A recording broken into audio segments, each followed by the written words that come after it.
hasn't been done for the Canes in 11 years.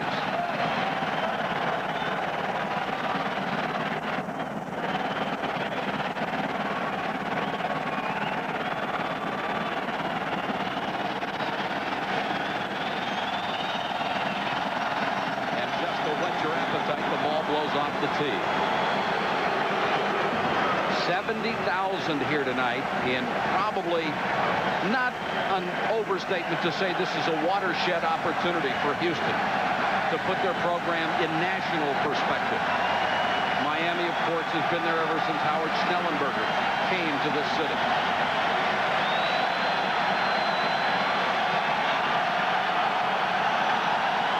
We're underway at the Orange Bowl. Williams got outside. Just tripped up by the kicker, Roman Anderson. Got a piece of an ankle, but excellent field position for Miami. Gino Torretta, the latest in the royal line of Miami quarterbacks that began with Jim Kelly in 1979. He threw for nearly 300 yards a week ago. The Canes would like to control the ball. They're hoping for a big game from Stephen Maguire, who already has 25 career TDs. The line has only 2 starters back. Left tackle Leon Searcy, a great pass blocker, is a preseason All-American. He is playing with a broken hand. Maguire is the single setback. They will go with 3 wide receivers all night long. And movement on the line. It appeared that the right guard, Rudy Barber, the sophomore from Miami, came up. Offense. Still first down. Not the way to start. Now it's 1st and 15. Well, I think both teams are a little nervous. I look for Houston to try to pressure Miami early, and then for Gino Torretta of Miami to check off and try to go deep early. First play, they'll try to feel each other out. And like Houston, Miami with great speed receivers. Maguire will get the first carry. They would love to keep the ball on the ground, but Houston swarms him on defense. Houston with a gambling, attacking style up front. They're led by Glenn Cadrez, a former linebacker and an excellent athlete. An outside linebacker, Tyrone Davis, had a great opening game. 6 tackles, 3 behind the line, and 2 sacks. The secondary led by Jerry Parks, who's switching from safety to corner. Last year, he led the nation with 8 interceptions. The last tackle made by Eric Blunt, who's a 3-year starter, number 42 for the Houston Cougars.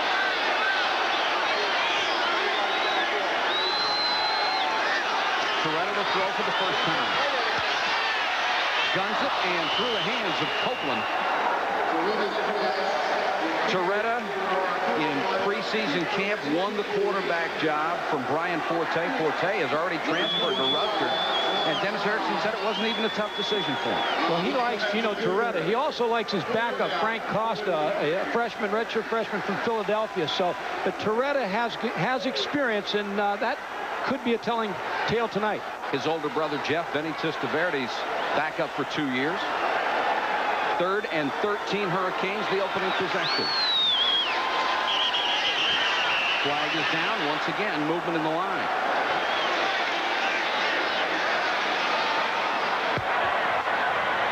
Ball start on the offense. Snap infraction. 5-yard penalty. This will be on the center, Kelvin Harris.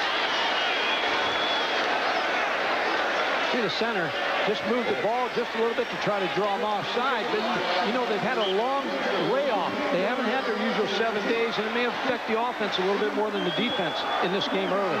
3rd and 18 right now, and look at Houston showing blitz. Now they back out of it.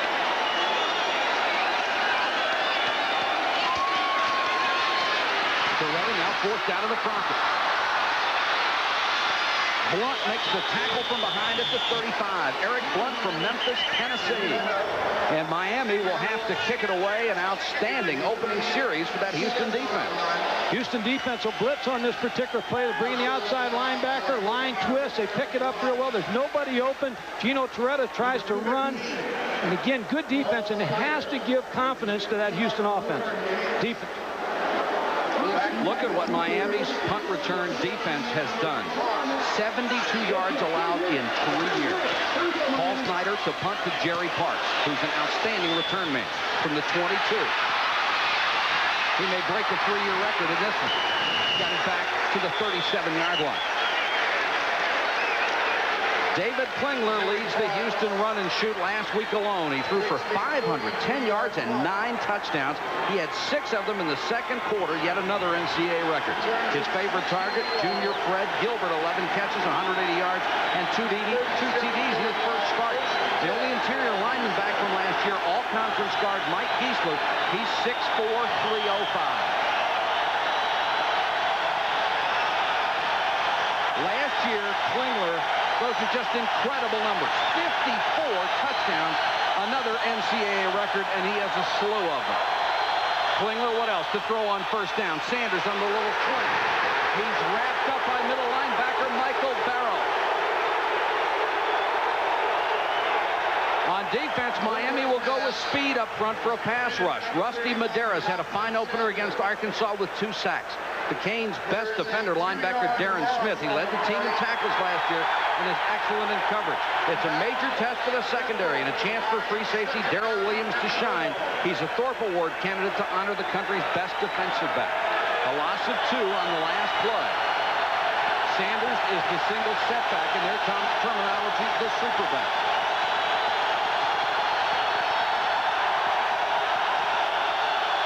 Four-man rush, Sanders. And Mike, that was really slow developing. The slow is a draw play. Michael Barrow, who's number 56, is responsible for the lone setback. He made the play on the draw. He'll read the draw, the trap, and he'll try to meet that superback on the snap. John Jenkins signaling in the play on 3rd and 12.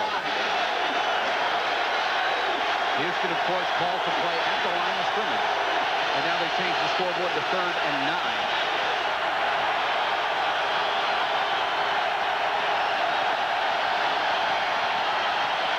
Four-man rush, Klingler with some speed, eludes it, complete. First down, Miami territory, all the way down to the 46-yard line. First down, Darren Smith.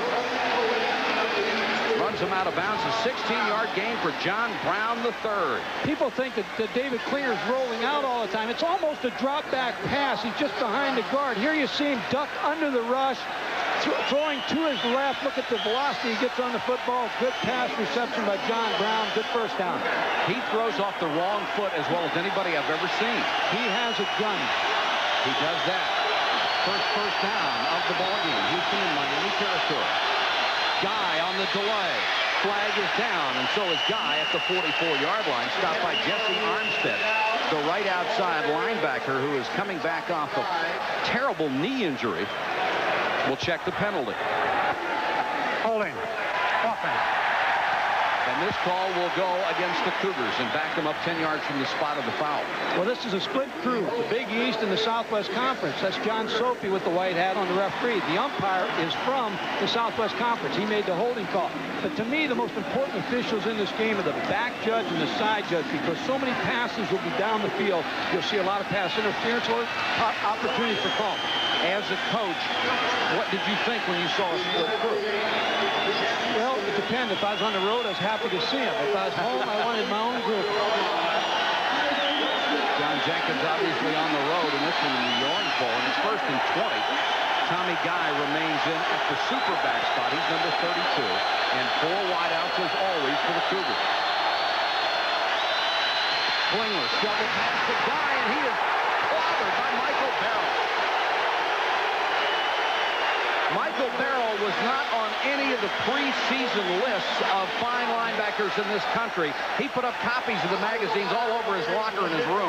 Watch Rusty Medeiros go inside. Now he works outside to try to put pressure on David Klingler. But Michael Barrow, again, watch number 56. He has the superback. He just waits for him. He's there to make the tackle. Man to man. 2nd and 21. Gilbert on the quick pass. Stays on his feet. Fights off another tackle. There is a flag down. It looked like Miami jumped early. Darrell Williams, number 31, made the tackle. You know, Mike, the no huddle breaks down the concentration of the defense. It keeps them from disguising. It keeps them from getting substitutes on the field. And that's what Houston is trying to do with the no huddle. And it causes some problems for the defense. I know when I was watching Miami practice the other day, Dennis Erickson said it gave them just a little bit of problem that they always like to huddle, but they don't get the opportunity against Houston. There are offsetting fouls. Offsides, defense, illegal corner. formation on the offense. Penalties offset. It's still second down. So we'll do 2nd and 21 all over again. It's obvious that John Jenkins is trying to give David Klingler a chance to get his feet up under him before he starts to throw the ball down the field. Again, let's watch the matchup of number 45, Darren Smith, versus the receivers.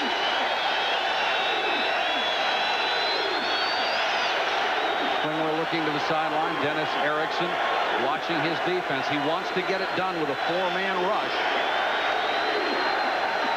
This is UNLV, Kentucky, Loyola Marymount style football. It is the basketball.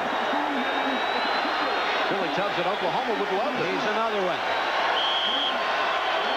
2nd and 21.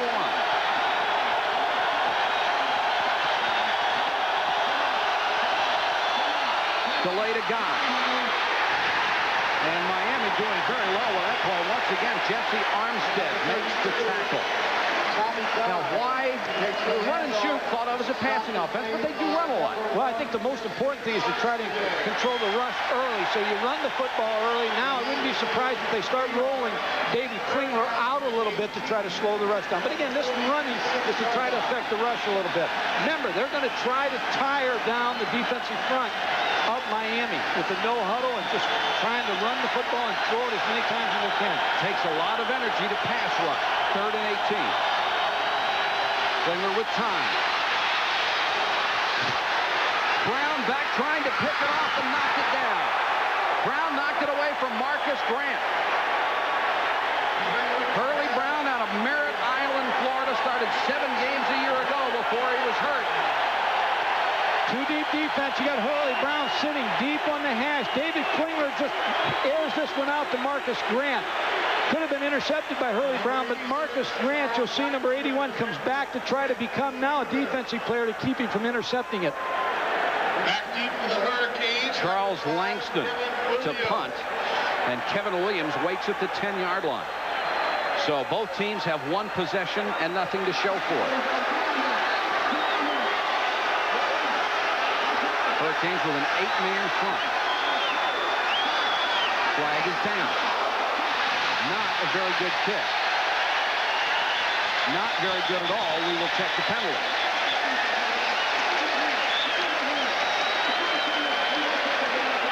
A 21-yard punt. Out of bounds at the 33-yard line. Illegal formation on the offense. Players are not up on the line of scrimmage. And what that means is that Miami will take the 21-yard punt. Well, what happens a lot of times when you're punting the football is your outside person on the line of scrimmage on your punt team likes to get a little depth to help him with a ricochet block when he has to block 2 men. And that particular time, they called him for being too far back and not on the line of scrimmage. Penalties decline. Miami's ball. Miami takes over in good field position at its own 33. Scoreless first quarter from the Orange Bowl. We'll be back in a moment.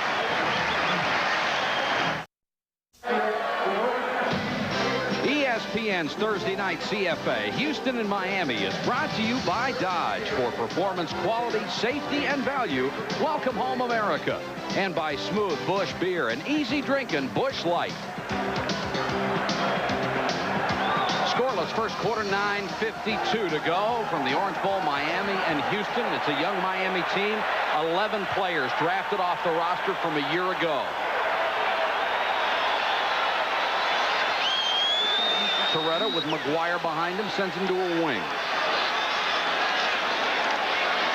Torretta airs it out deep sideline, and excellent coverage intended for Copeland, who had a 99-yarder a week ago. John Brown on the defense. Let's go to Adrian Karsten. Mike, thank you very much. The offensive line just huddling here behind me. The problem that they were having in their first offensive series is the noise from the Miami fans. They're blaming those Sox on the fact that they cannot hear David Klingler or the checkoffs once they get to the line of scrimmage. If this continues in the first quarter, it could be a big surprise and something that the offensive line is not ready for. Adrian, thanks very much. 2nd and 10, 9:46 to go, first period of play.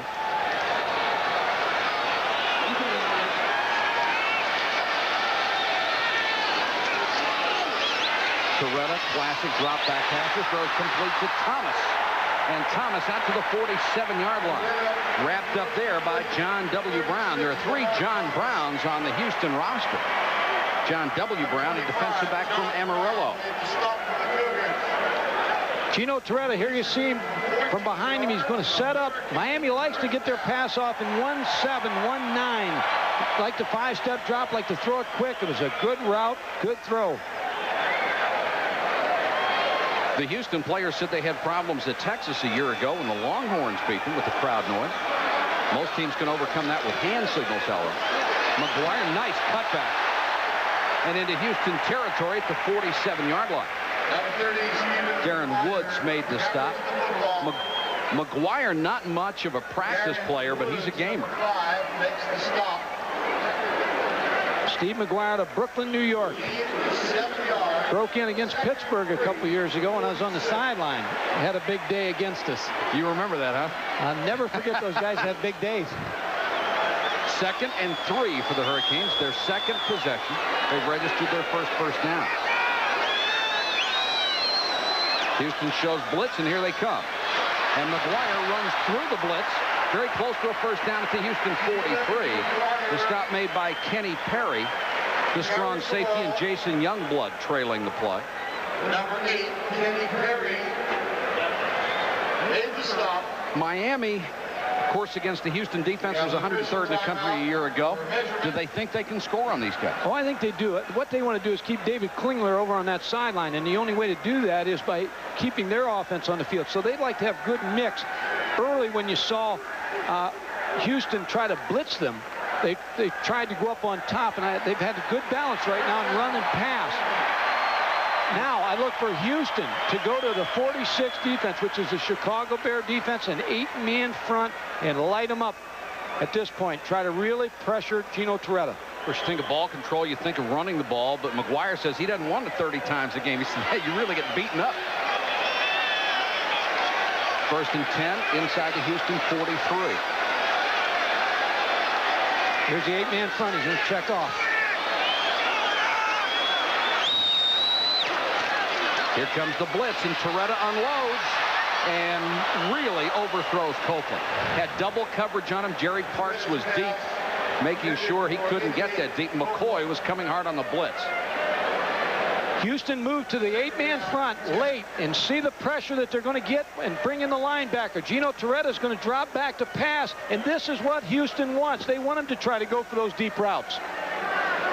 Watch the pressure that they bring. Linebackers right in the face of Gino Torretta, and that's the type of defense that they want to try to play in this game, Houston. Torretta only 1 out of 4, 14 yards. He faces the 2nd and 10 here.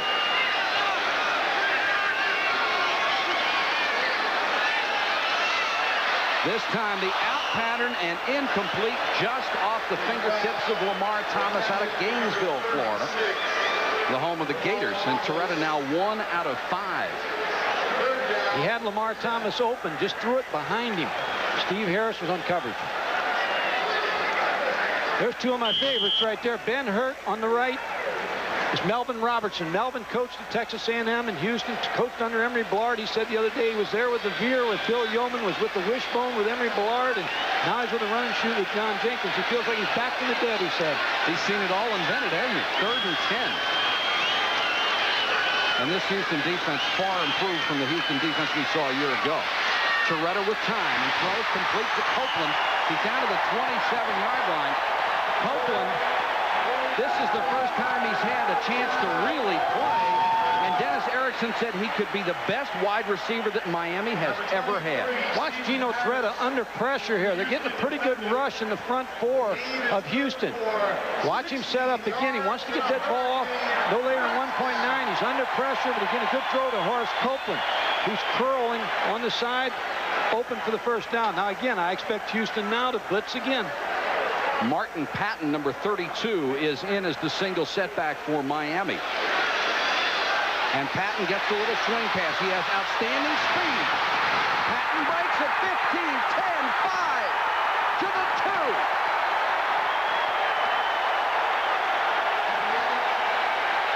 Kenny Perry and John W. Brown made the tackle, but it is 1st and goal of the 4 backs that they have that play, Patton is the guy with the speed. Houston had a great defensive call on. They blitzed. The one thing they couldn't account for is the speed, quickness of Melvin Patton. Darren Woods, number 5, is right there to make the tackle, but Melvin Patton made 2 nice cuts to get the ball down to the 2-3-yard line. McGuire back in as the setback. And they've got Jason Marucci, number 22, on his right. McGuire. Boy, just got back to the line of scrimmage, and the entire center of that Houston defense stacked it up. If nothing else, this drive is taking time off the clock. We're down to 6:59 to go first period. Exactly what Bob Bretkowski, the offensive coordinator, wants. Long drives, but he also wants to score. He said the other day, it's not good enough just for me to have long drives and not be able to put points on the board. 6:44 to go first quarter. Miami and Houston, 0-0 from the Orange Bowl. 2nd and goal for the Canes at the Houston 2. Houston messed up on defense a little bit. Then you have too many men on the field. And they've taken a timeout to straighten it out. Toretto will come over to talk to Dennis Erickson. We've got a timeout and a 0-0 game. We'll be back in a moment. Ladies and gentlemen, University of Iowa. 0-0, but Miami at the Houston 2, 2nd and goal. It's been an impressive drive so far. Time-consuming, yardage-consuming. And it started after a punt of 21 yards from the Houston Cougars. They started from their own 33-yard line. Mike, it looks like 3 tight ends in the ball game for Miami. McGuire has gone out. Patton has checked in. Patton on the toss. Got a chance to get outside. Touchdown!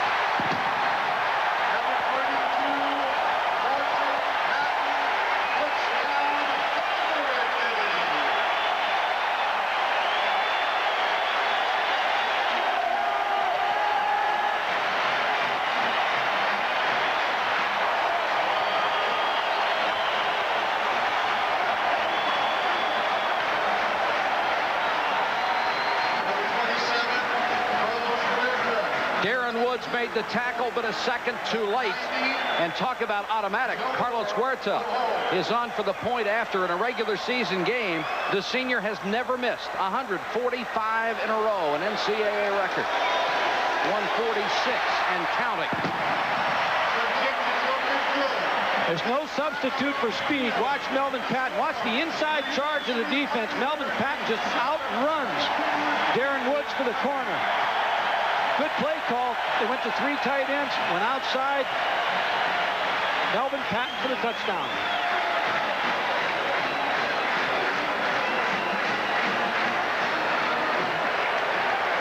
Coming up tomorrow, Major League Baseball, the Dodgers and the Braves. Did you see the 3-man no-hitter?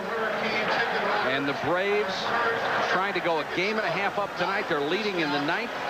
And then after that, the White Sox and the Angels. Hope you'll join us for our exclusive coverage of Major League Baseball tomorrow night. On October 5th is United Way Day at the University of Miami. Patton celebrating on the bench, and this young man with a bright future.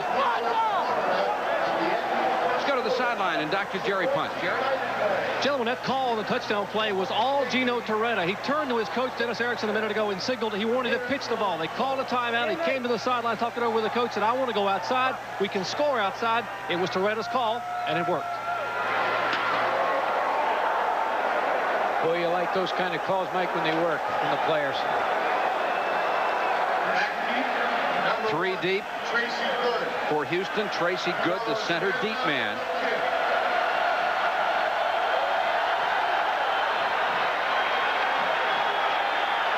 And Good at the 1-yard line. Fumble. And Houston will maintain possession at its own 24. That is the value of having great athletes, because you can put reserves on special teams and they can make something happen.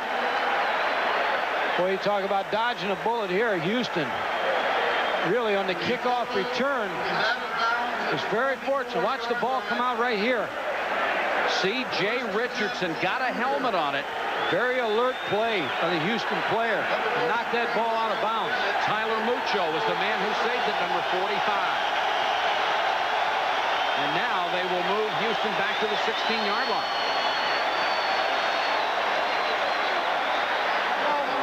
That goes out of bounds is returned to the spot of the fumble if it's beyond the spot.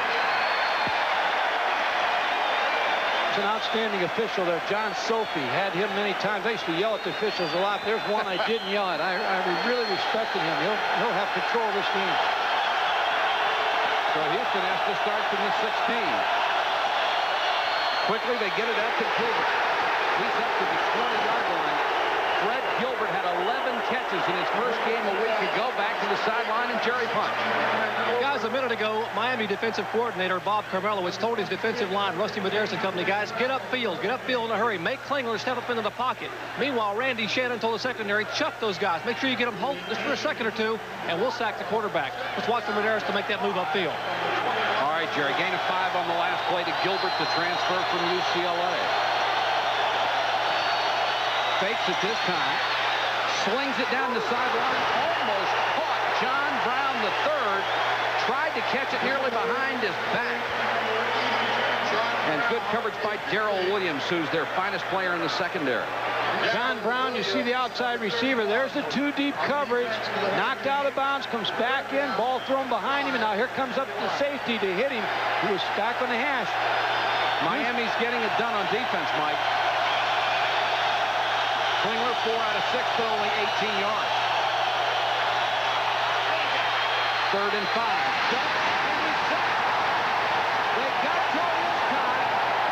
The initial pressure by Rusty Medeiros, just as Jerry Punch told you. He had 2 sacks a week ago against Arkansas. What Miami is doing with their defensive lineman is just turn them loose. Watch Rusty Medeiros come inside and put pressure on. He was blocked. Pass didn't get off in time. The offensive lineman left him loose, and Rusty Medeiros gets the first sack. Langston to kick. He had a 21-yarder on his first effort that set up the Miami touchdown drive, and that's Kevin Williams waiting at his own 44-yard line. Langston, the senior from Corning, California. They set up the return, and it is returnable.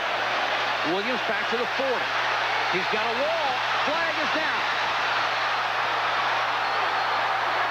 Speed to burn. Williams finally forced out of bounds inside the Houston 40-yard line, but we will check the flag. A 46-yard punt, a return of 22.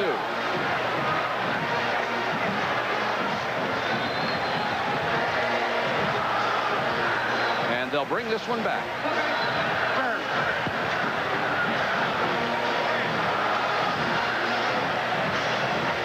Watch on the return. Watch number 66 in the white. There's the clip that sprung Williams on the punt return.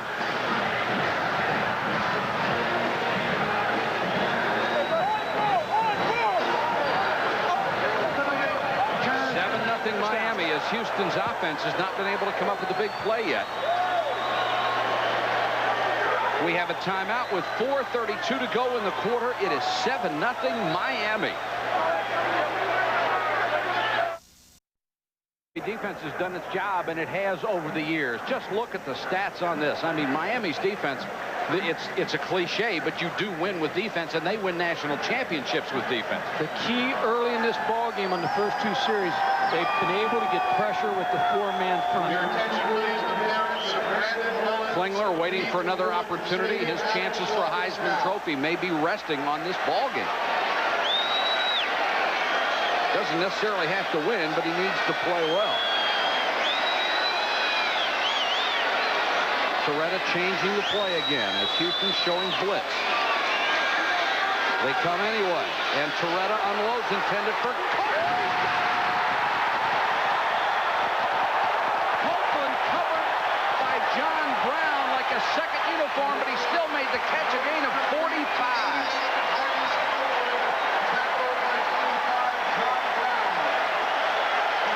Here comes the blitz again by Houston. They're going to try to pressure him. Horace Copeland on a deep route.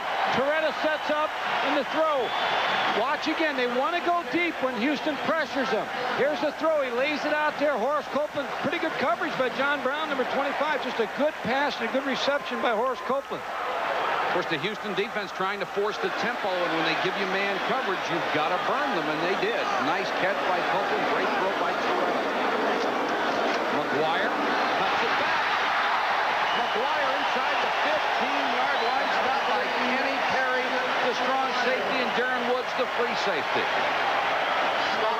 Let's check in with Chris Fowler. Chris? All right, fellas, we got a pennant race update for you. The Atlanta Braves have won their 7th straight. They beat the Padres 5-1 behind a Ron Gant homer. At the moment, they lead the second-place Dodgers by a full game. Dodgers tie with Houston 2-2 in the 6th. At halftime, stay with us. We'll have our halftime blitz set you up for Saturday's games. Back down to Mike and Mike in Miami. All right, Chris, thanks very much. Miami driving again, already leading 7-0. McGuire, room on the right side. To the 5, to the 4, very close to another first down. Tyrone Davis drove him out of bounds. When you pressure somebody on defense, you see Ben Hurt and Melvin Robertson. When you pressure people and you come with defensive backs and blitz, your other defensive backs are in man coverage, and that's when Stephen McGuire was able to get it outside. There wasn't anybody there. Miami's been in so many big games, it helps them. Oh, yeah. Seem to play about 4 a year with everything riding on it. It is a first down, first and goal outside the 3.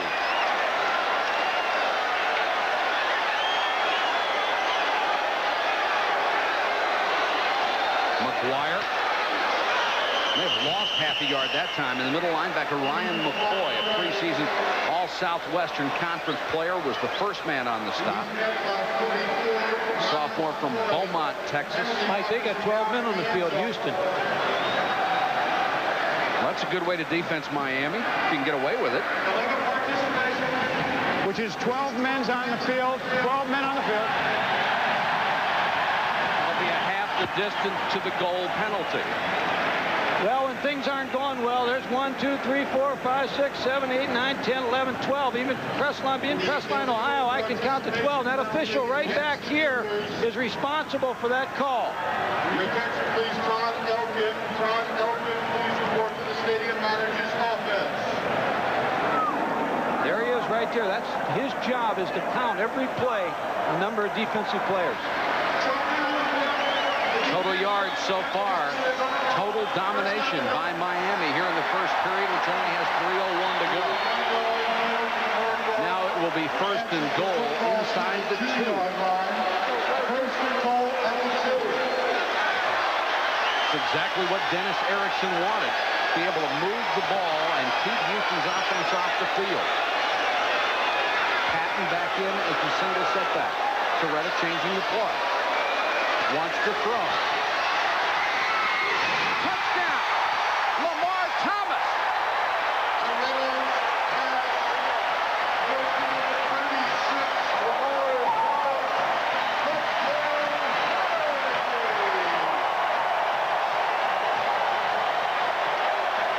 He's the slowest of Miami's receivers, but he has the best hands.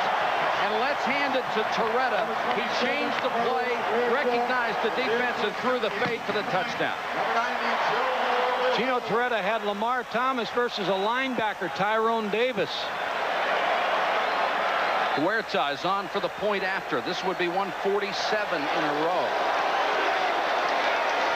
And it is.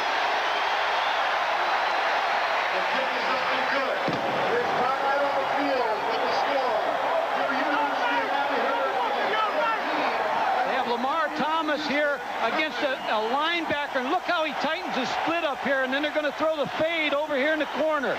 Watch Lamar Thomas come off the ball. He heads for the corner. He's got all kind of room to work over here. Just a great catch. Here's another look, watching Gino Torretta just lay it out there. He's got a lot of field to work with. Just put some air under the ball. Lets Lamar work. There's the catch, touchdown. That's not the way Houston wanted to start, but remember, the run and shoot will have their day. Give them a minute and they can get 21 points for you. 70-yard drive. Another impressive drive here in the first period. If you are Houston's coach right now, what do you tell him? Just got to settle them down. Defensively, you've got some cracks. You blitzed a couple times. You got caught, but they had good coverage, and what John Jenkins has to do is just settle his team down. He knows he's got a great quarterback. He feels like he has a great offense. They're capable of scoring a lot of points. Just don't let your dauber get down. Don't lose your confidence. Stay with it. On the other hand, Miami's full of confidence over here. Oh, yeah. Houston has broken more than 250 NCAA, Southwest Conference, and school records with this offense. But here's what Miami, leading the nation in the last 5 years, 55-5. Unbelievable. And those have been some pretty good schedules and pretty good teams they've beaten. Even if you didn't play anybody but Florida State every year, you'd have a good schedule. State championships here is tough.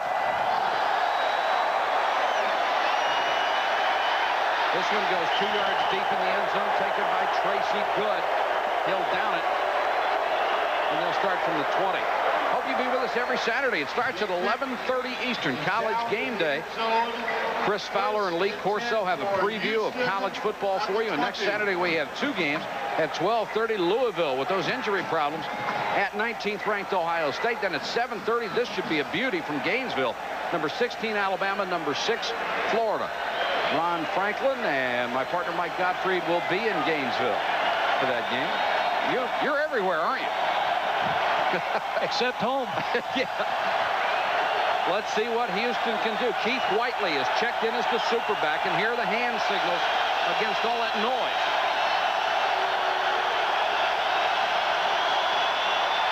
Klingler sacked. He didn't have a chance. Mark Caesar, number 76, their biggest defensive lineman. He just flew through there. Let's go to the sideline. Adrian Karsten. Well, Mike, I'll tell you what. David Klingler came off the field, and he said to his coach, "Coach, I'm just not getting any time." Coach said, "Are you seeing all your receivers?" He said, "Coach, I don't have a time to take a look at all my receivers." The next thing Jenkins said to his coach was, "We may eliminate one of our receivers, put another man up on the offensive line. Run and shoot is becoming a reload offense, Coach." Boy, Caesar was there in a heartbeat. Remember, he didn't start, so they've started to substitute already. Klingler shovel pass to Whiteley. Cuts back into a tackler and is brought down as he crossed the 20 to about the 23-yard line. Kenny Lopez and Michael Barrow made the tackle. Flags are down, and Klingler was leveled after the pass was thrown.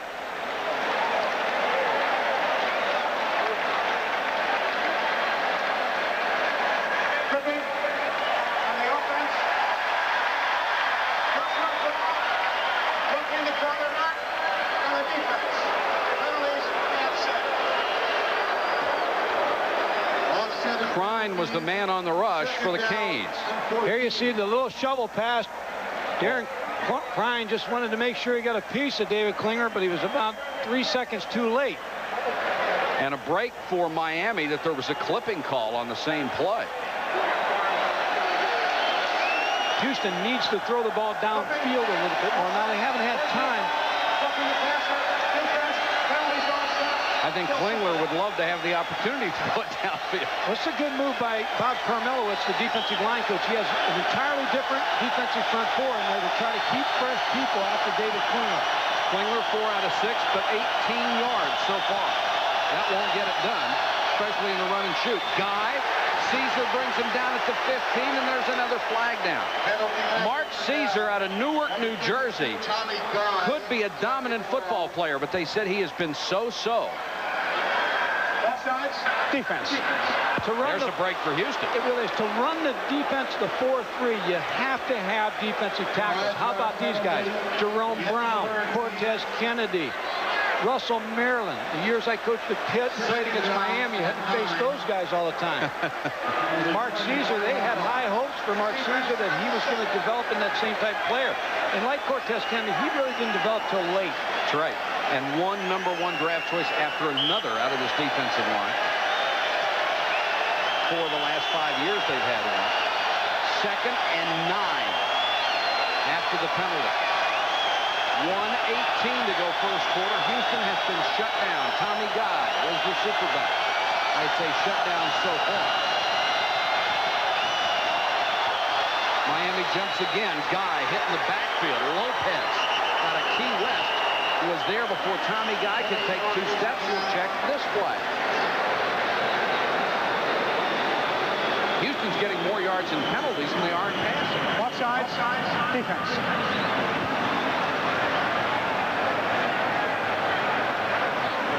See Tom Tuberville.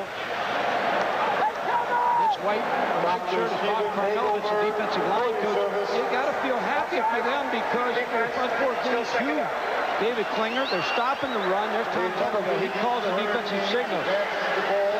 He's here with Jimmy Johnson, who stayed on. He's done an outstanding job with the Miami defense. Miami has already been penalized 5 times for 35 yards. Got to be frustrating for Klingler if you're a passing quarterback. If you can't count to 2 before somebody hits you, you can't pass. 2nd and 4 after 2 straight penalties.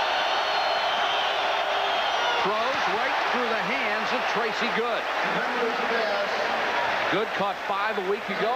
Last year, he was number 10 in the country in receiving. What happens in the Houston offense, Tracy Good's uncovered. That's why David Klingler is throwing. That wasn't a called or designed play. When he comes to the line of scrimmage, if he sees a receiver that is uncovered, he has the ability to just pick it up and throw it. He can throw it, but you've got to catch it. 4 out of 7, 18 yards after that drop.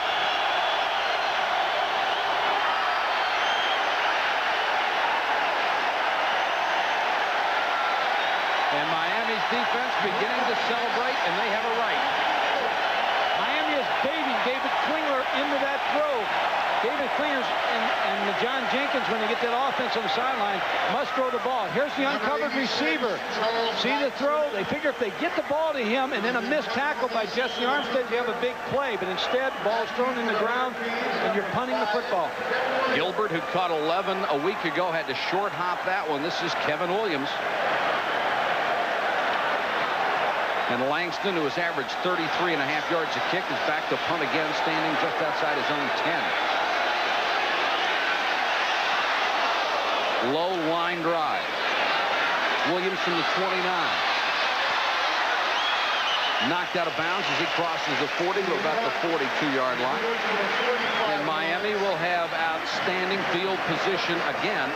A punt of 45, a return of 13. And if you're Houston's defense, now's the time where you have to make something happen. One thing when you blitz, you live with a blitz, you die with a blitz sometime. I really like the way they play defense. Miami has just really executed well. But I believe Ben Hurt and Melvin Robertson have to stay with their blitzing concept. McGuire, the setback behind the junior quarterback Gino Torretta. A very confident, poised young man. McGuire. Houston reacts well this time. Alan Aldridge, number 96, the first man there. Let's check in on the sideline with Jerry Punch. As a flag goes down, we'll check that for you.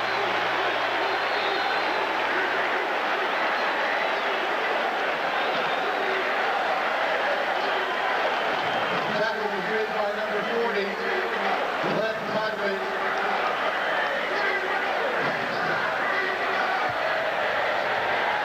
There are offsetting penalties. They're both personal fouls. One here, personal foul on the defense. Offside. Oh, I hate that. Still 7 down. Somebody had to do it first. Let's check in with Jerry. Guys, junior wide receiver Horace Copeland, number 88, the man who caught that 99-yarder against Arkansas a couple of weeks ago, has sprained his right ankle. They brought him back to the bench, retaped him. He still couldn't bear a lot of weight on it. They have put a different shoe and taped over the shoe. Now, he's walking around, but walking awfully gingerly on that right foot. Thanks, Jerry. 2nd and 8. Miami at its own 44 after the offsetting penalties. And now the officials will stop the clock with 16 seconds left. This would be a good screen down for Miami. The way they have the rush coming up the field, the blitzing situations, this would be a nice time to throw a middle screen.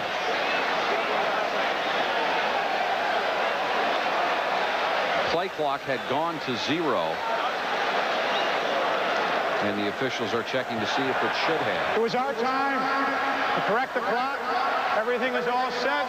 Play 2nd down. Glad to know everything's all set. And it has been with Torretta all night. All the talk this week's been David Klingler. Gino Torretta has stepped up here in the first quarter. He's faced some other challenges. 1989, he had to come in because of an injury situation and leave this ball club, and did.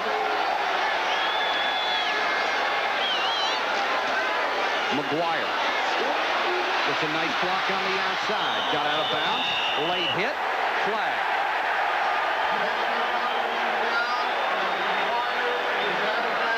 Not a good place to hit a Miami running back 3 yards out of bounds right in front of the Miami bench, and that's Alan Aldridge. Watch Stephen McGuire, and here's the hit late, but Darren Woods just couldn't stop. But again, it's 15-yard penalty, and really they don't need penalties. Personal foul, late hit on the defense.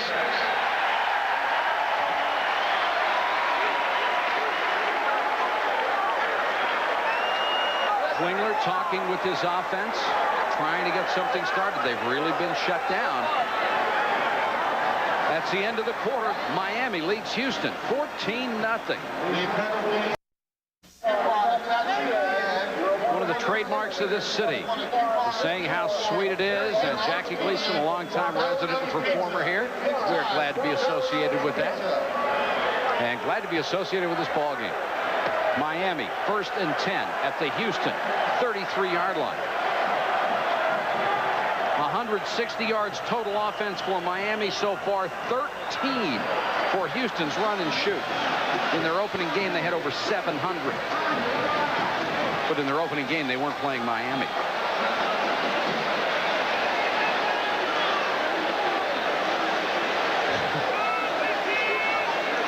A busy night for officials.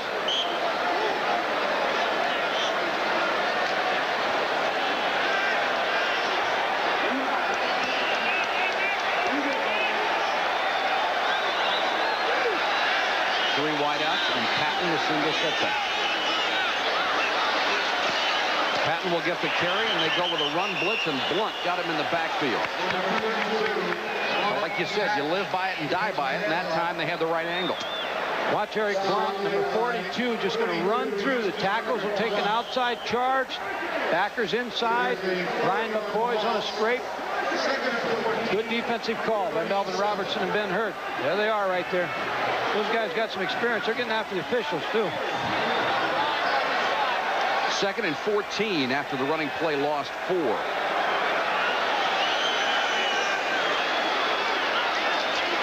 Torretta to Patton. A little swing. Avoided one tackle. Gets down to the 34-yard line. James Bevel, the senior from Jasper, Texas. Number 77, chased the play and made the tackle. When Melvin Patton makes you miss. And again, they really had a good defensive call, and they had a man on Melvin Patton, but he just made a good move. Patton with 4.39 speed. He said this year is his big chance. And he's made the most of it so far in this game. A couple of outstanding runs. 3rd and 10 now. Trips left for Torretta.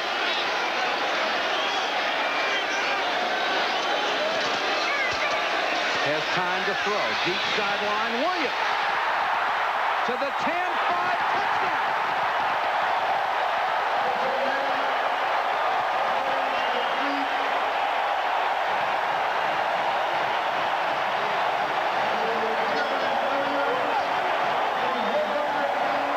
Kevin Williams beats Steve Harris. He is the fastest player on the team.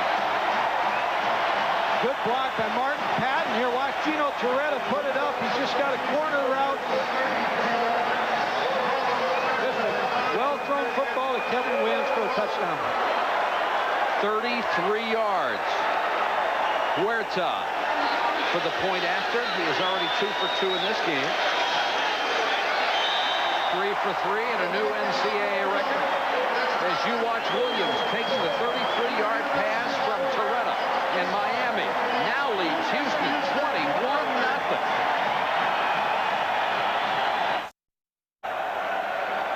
Here's the deep man back with Torrin Polk and Keandre Sanders. And Houston badly needs something to happen for them on offense. Good to the 9. Trips over a prone tackler, gets out to the 22. Let's go to the sideline and Adrian Karsten. Well, Mike, I'll tell you what, Coach Godfrey, what you said about Klingler rolling out, that's exactly what they were diagramming on the board here a moment ago. But all the diagramming in the world isn't doing any good when you've got what I've got behind me here.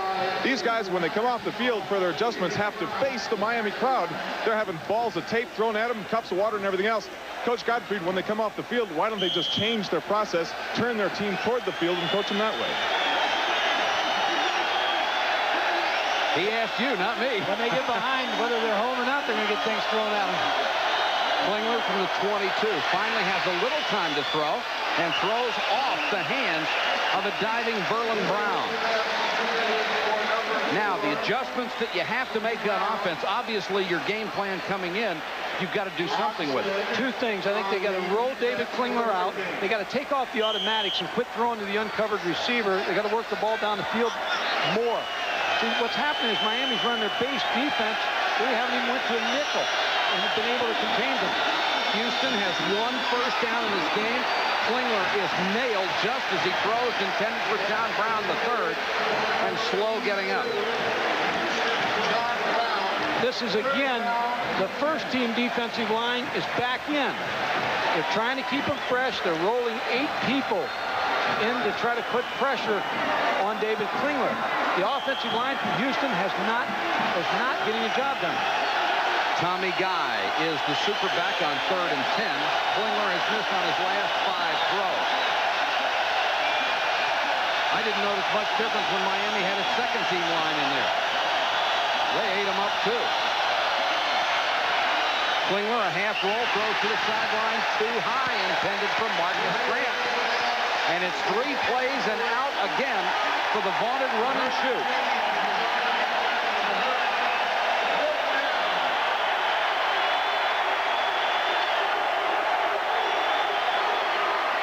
Well, they've seen it before here in the Orange Bowl. 38 straight wins. They've done it with defense.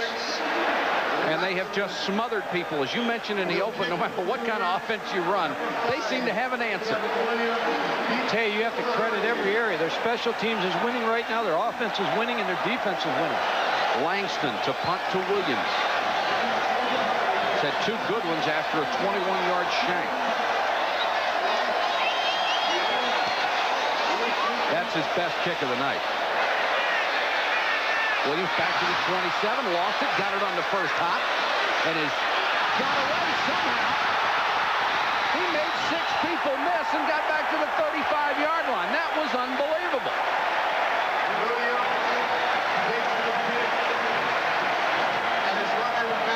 Wow, I'll tell you, Kevin Williams, watch him here. He's just going to be hit by about 6 people. First of all, the ball hits him in the head. That's the first hit he takes.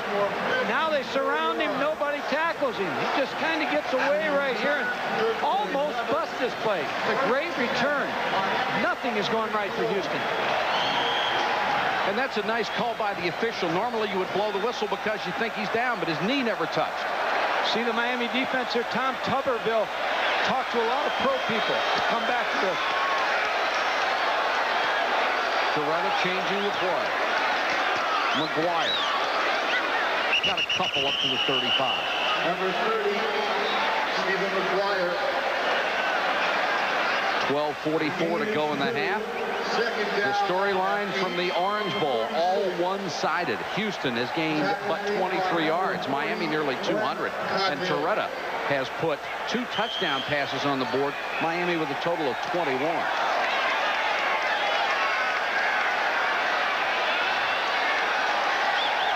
David Klingler has not seen a pass rush quite like this one.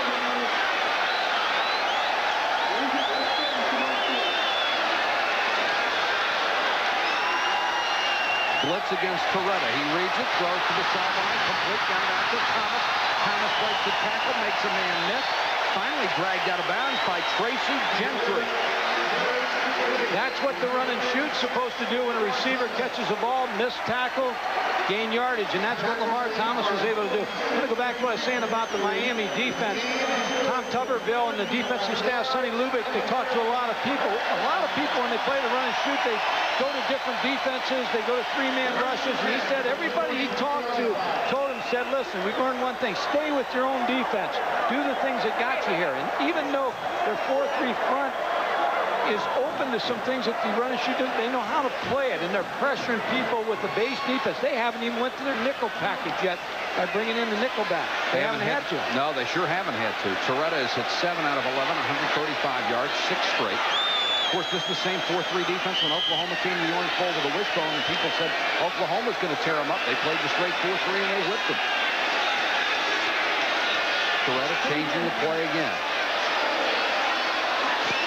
McGuire cuts it outside, pushed out of bounds by James Bevel. You have to be so impressed by Gino Torretta, and not only his physical ability, but the smarts he has shown in this game. You know what he's trying to do tonight? He's trying to put his name on the ballot for the Heisman. He's got a tremendous opportunity here. He's not made many mistakes. He's automatic. He's gotten himself out of some bad plays. That particular play, when he gave the ball to Steve McGuire, he was able to get outside and pick up a couple of yards. He's done a very good job of leading this Miami offense. Very impressive. Martin Patton checking into the backfield on 2nd and 7. Here comes the blitz. Torretta hangs in there, throws deep, and overthrows Darrell Spencer, who had his man beaten by a step. That's the second time they have nearly burned that blitz. 5-step drop by Miami quarterbacks in the past. Gino Torretta, just another one in a long line. They're going to get that ball off, and as I said, between 1.7 and 1.9, you have a hard time getting to him. He just threw it a little bit too far down the field. The pressure by Linton Weatherspoon on that last play. His brother Chuck rushed for over 1,000 yards 3 straight times for this Cougar offense. Dennis Erickson breathing a little easier, but he knows the run and shoot's capable of putting points on the board. And I don't think John Jenkins is breathing at all at this point. 3rd and 7. Another blitz. Torretta gets it from behind. A flag is down. Perry and Aldridge coming hard, and it was Kenny Perry, the senior safety from Arlington, Texas, who got there. He may have also been clipped. Holding. Offense. Held, not clipped. And Perry signaling to the sideline, let's turn it down and get the ball. Kenny Parrish coming off the right side, the strong safety. The tight end is trying to get to him, Joe Moore, but he ends up holding Kenny Perry, and they get to Gino Torretta. Gino just held on to the ball just a little long there. Perfectly clean hit, but when you get hit from behind, down around the knees like that, very scary. Holding. Offense. Decline. 4th down. That was a big series for Houston defense. They couldn't afford to fall down on another score. Their defense that time looked like the defense the first time it took the field and stopped Miami. They're going to make some big plays because they're blitzing, but they're going to give up some big ones. Already have. Paul Snyder, 6'1", 201-pound junior, is on to kick to Jerry Parks. Line drive kick, Parks at the 15. Gets it back to the 25-yard line. Return to 10 after a 33-yard punt. Words exchanged. We have a timeout. 11:23 to go in the half. Miami continues to dominate.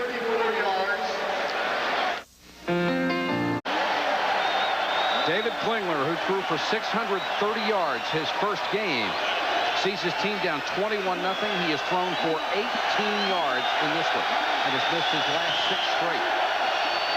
But McMullen, no mistake, this is an offense that can put points on the board and do it in a hurry.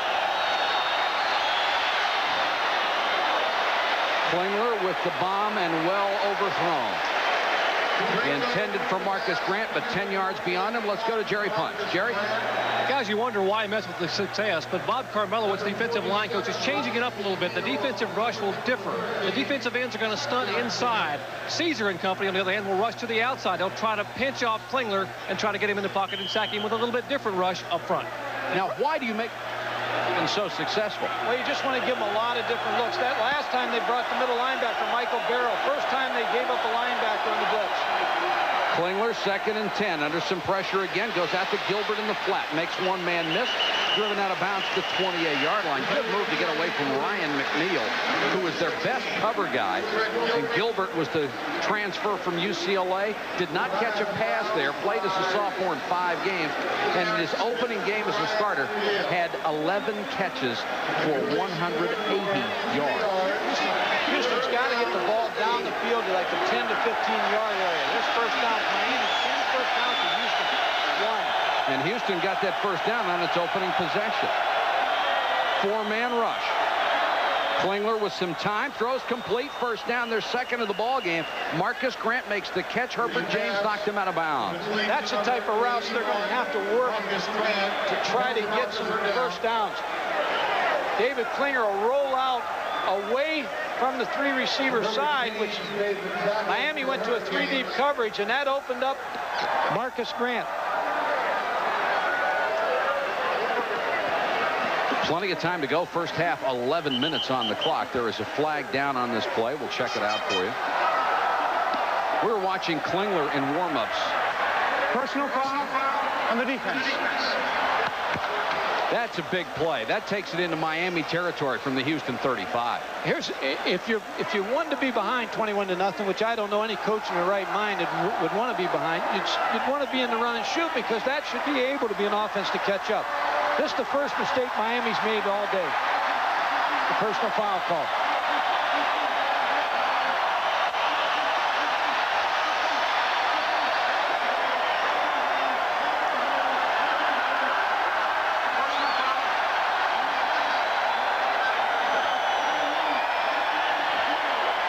I still think, Mike, they must do something off play action to be able to get David Klingler outside that rush. Right now, the rush is to the guard box. In a drop-back game, everybody's just coming forth and thrust upfield. He's got to be able to get away from the rush and scramble for some yards also. They're totally ignoring the run, just letting the middle linebacker take care of that. Here's more pressure. Medeiros. There's going to be a flag down on this as Medeiros was held. Klingler throws off the wrong foot, completes it to Gilbert. Gilbert hit 2 or 3 times, finally goes down, but they'll bring this play back. Medeiros obviously held as he was coming in on the blind side of Klingler.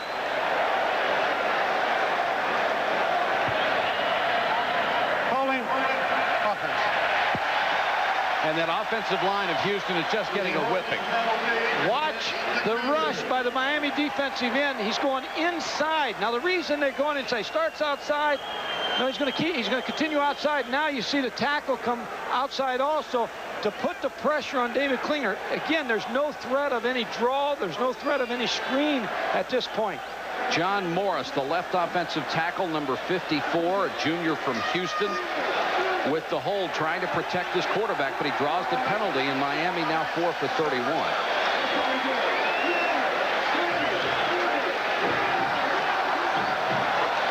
And that holding call is marked off from the spot of the foul. Wow, so they lost 10 yards plus. They lost a ton of yards there. Back at their own 27, and Charlie Williams will come into the ballgame at left tackle, replacing John Morris. Williams, number 79, a junior college All-American. 1st and 27.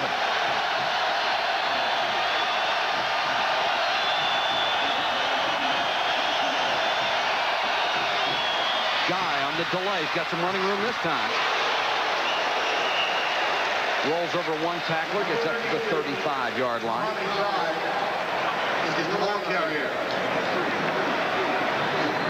Dodgers and the Braves tomorrow night. Atlanta on a roll. 7:30 Eastern time, and then the White Sox and the Angels will follow that.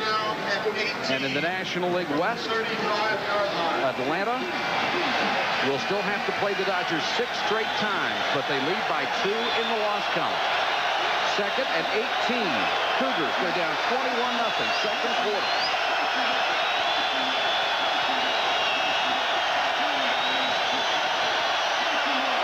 Klingler with a quick toss to Gilbert. He's run out of bounds after a gain of maybe 5. Darren Smith, who is the best defensive player on this Miami unit, forced him out of bounds. Klingler and his receivers particularly. Klingler has looked calm the entire game. His receivers look a little more composed. I'll guarantee you one thing. You're right. David Klingler just has to get something started here. But I'll tell you one thing. All the Southwest Conference teams are watching this game tonight, trying to figure out how Miami, they know they have great players, is playing this 4-3 defense against the run and shoot. 3rd and 13. In trouble again. Ducked up. Caesar got him. Throws on the run incomplete. Mark Caesar gets his 2nd sack And he just bull rushed his way into the Houston backfield. If you can't protect against a four-man rush, you're going to have problems all night. There is no flag. The quarterback's knee was down. So it will go as a sack. Caesar gets his second one of the ball game. He is the biggest defensive lineman at 290.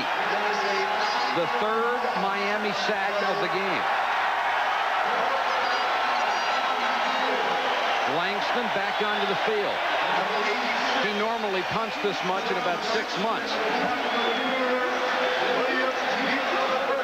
Williams waits inside his 20. 9:27 to go in the half. And it's been all Canes.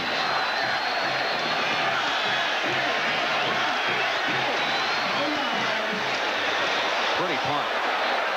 Williams back at the 18. Cuts it back, flag down.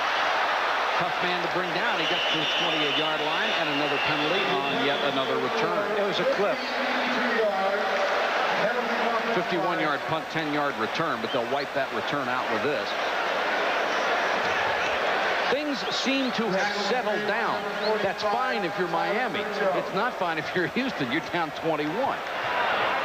Holding on the return team, half the distance to the goal. First and 10.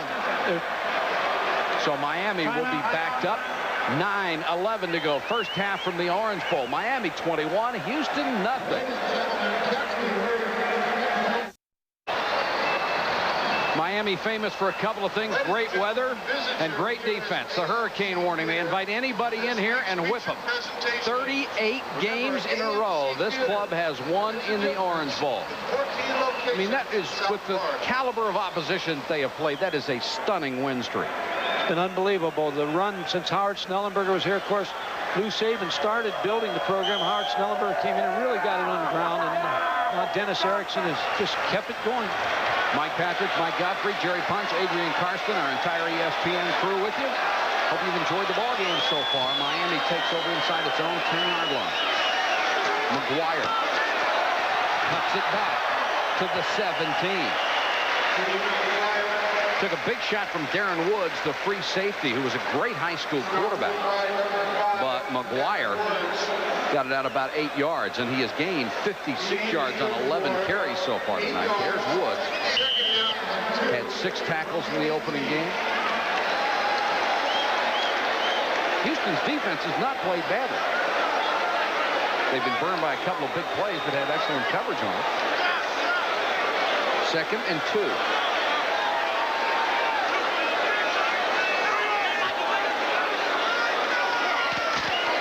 McGuire again, same play, takes it outside. Forced out of bounds by Glenn Cadretta. What you'd like, if you're Miami, is to have a nice long drive. Take up some time, tack some more points on the board, and keep the offense on the sideline. But the way they're playing defensively, they might want the offense back on the field. You may have seen the armband on the left arm of Glenn Cadrez. He is wearing that because his grandmother, Gladys Thomas, has been quite ill. We understand she's at home and watching her grandson play tonight. And he wishes her well. 3rd and 2. Miami trying to keep the drive alive. McGuire hit as they go with a run blitz, and they'll stop him short of the first down. Tyrone Davis, the right outside linebacker, who had such a sensational game against Louisiana Tech in this team's opener. There is no need. Good defensive surge. They've got Melvin and Ben sweating over there, the way they're playing this game. It's exactly what Houston had to have right there. Miami went with 3 runs. Backed up offense. Houston must get on the board. Yeah, they really need a lift. They need something positive before they go in at halftime. Parks waits at midfield. End over end. Turns into a spiral, and Parks back at the 44. Strange looking kick. Parks, after a 38-yard punt, makes the fair catch, and Houston will start in good field position. I mean, this offense, this run and shoot just racks up the most incredible numbers you have ever seen. Look at that, yards per game. They've been 4th, 1st, and 1st in the last 3 years, and Miami has literally shut them down tonight. Their yardage is that middle column instead of the one to the right. So Klingler, let's see what kind of adjustments they can make in this series. This is a big series. He needs to get something going. This kid is an exceptional quarterback. Make no mistake about it. Guy on the shovel pass. And his knee touched down around the Miami 47-yard line. They're trying to take control of this rush. They're trying to do things that just try to offset the rush because Miami's front four. Miami's taking one of their defensive ends and really widening him, and he's causing pressure. The defensive tackles are one's coming through the guard center gap, the other one's coming through the guard tackle. Look at the left side. See how wide the defensive end is? Kevin Patrick, it's giving problems to Houston, so they have to slow it down. They just slowed it down with a little fullback shuttle draw. Gain 9 on the last play, 2nd and 1. Guy on the carry. He'll have the first down to the Miami 43-yard line. You like to run a trap on offense when the defensive linemen are just pinning their ears back, and that's what they ran their trap play. It'll slow down the rush a little bit, but David Klinger still needs to throw the ball in about the 15-yard range up the field. 6:52 and counting, first half. Miami leads it by 21.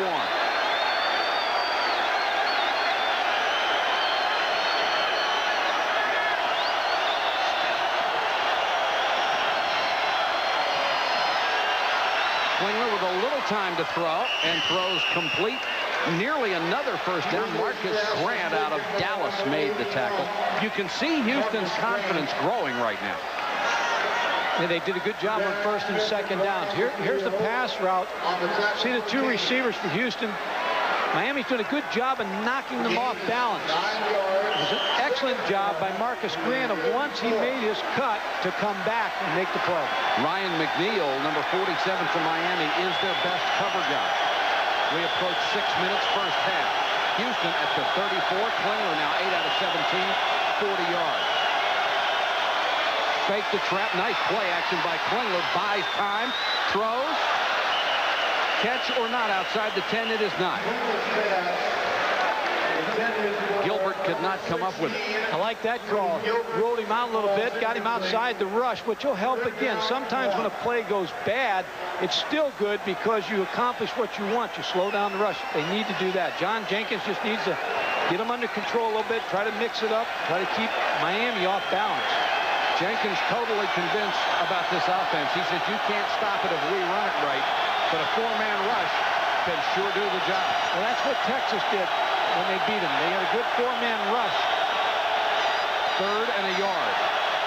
They'll throw the quick pass to Gilbert. Excellent speed. He'll get the first down. Lost it out of bounds.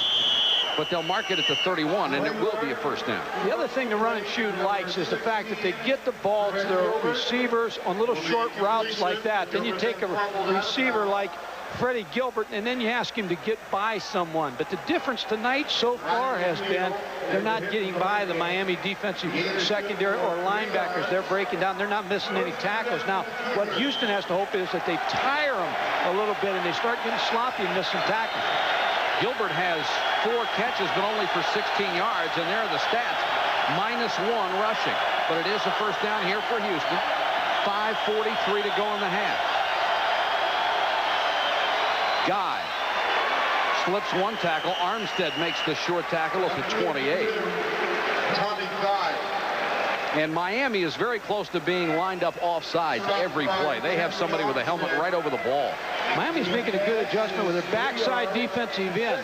They're taking him down inside, and the reason they're doing that is because everybody they talked to said you'll never get the quarterback when he rolls one way from the backside. So take him down inside. It's an adjustment that, again, Tom Tuberville felt like they should make tonight. 2nd and 7, and Houston, trying to get somebody on the field, is going to have to burn a timeout here. Stops the clock with 5:13 to go. The Cougars driving there at the Miami 28, but down by 3 scores.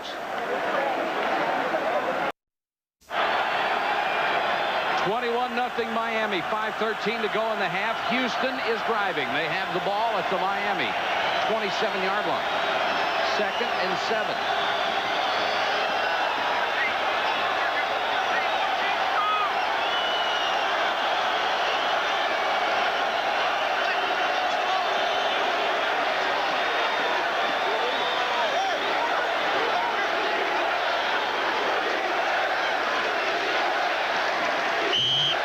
Klingler has had a single completion longer than 10 yards tonight. Could use one here. Roll out. Buys time. He can run, too, but he will throw. Complete. Gilbert to the 10, inside the 10. It will be first and goal, Houston. Given time, Klingler will find somebody. You can count on it. Well, what they did is they rolled him out, and they used a wide receiver to come in and block for him. If you watch to the right, watch the wide receiver come inside. There he is. He's going to try to seal it. He makes the block runs. Number 71, David Klingler's outside, and that's where you want him when the pass rush is tough. He could have ran for the first down, but he won the bigger play. Tracy Good, 170 against Caesar at 290. Wasn't much of a block, but he got in the what? Go for his feet. First and goal. And the Houston offense cannot hear. Guy. Not a chance. Kevin Patrick out of Lake Worth, Florida. An excellent pass rusher. Played the run very well that time. Watch Kevin Patrick, number 86, top of your screen. Works out, then works back inside. No one blocked him. They just tried to sucker him that time. He didn't buy it. Felt he would be coming up inside after they ran the play action pass. Figured he might go for David Klingler. Second and goal from the 7. Gilbert couldn't hold it. Now here's the difference in Miami's defense than probably everybody else that's played against the run and shoot. You have Darren Smith, number 45, who's a linebacker on a wide receiver. Darren Smith, 6'1", 228, almost intercepts this ball. Watch Darren Smith. Here he comes. He works outside on the flat route. He almost took that football. Third and goal. A huge series for Houston. They have to score.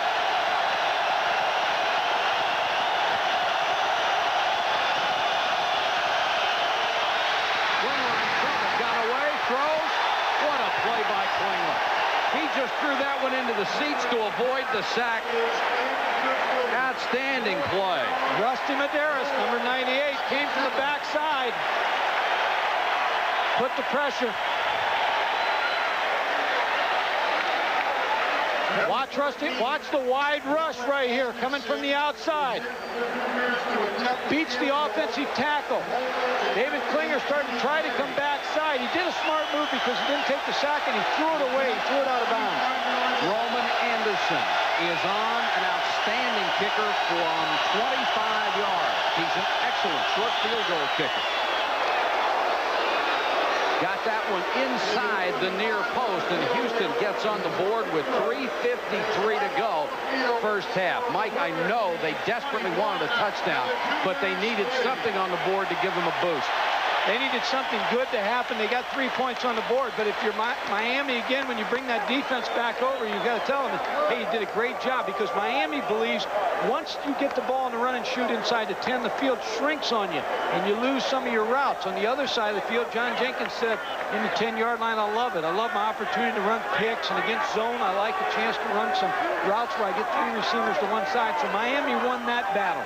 Well, if Gilbert makes the catch, they have a shot at the touchdown, but they've had a couple of drop balls. Chris Fowler and Lee Corso with you every Saturday starting at 11:30 Eastern for college football game day. And we have 2 fine games coming your way this Saturday. 12:30 Louisville and number 19 Ohio State. And then at 7:30, 16th ranked Alabama takes on number 6 Florida in Gainesville at Florida Field. Kevin Williams and Darrell Spencer will go deep to receive. 3:53 to go first half. Roman Anderson to kick off. Keep in mind that with this offense, if they can just slow down the pass rush a little bit, Houston can score in a hurry. Anderson, nice high sailing kick. Spencer at the 5. Williams in front. Breaks a tackle, gets it out to the 30. 25-yard return. Let's check in with Adrian Karsten. Mike, one of the basic rules of defensive football when you're coming up on the ball is called a swim technique. You hit the man and you actually swim with your right arm over the offensive tackle. Line just came off the field. There's a swim or a rip technique when you come up underneath the offensive lineman's shoulder. These guys are getting beat on fundamentals. The offensive line just got hurt for that reason. Thanks, Adrian. There is a penalty flag down on the return.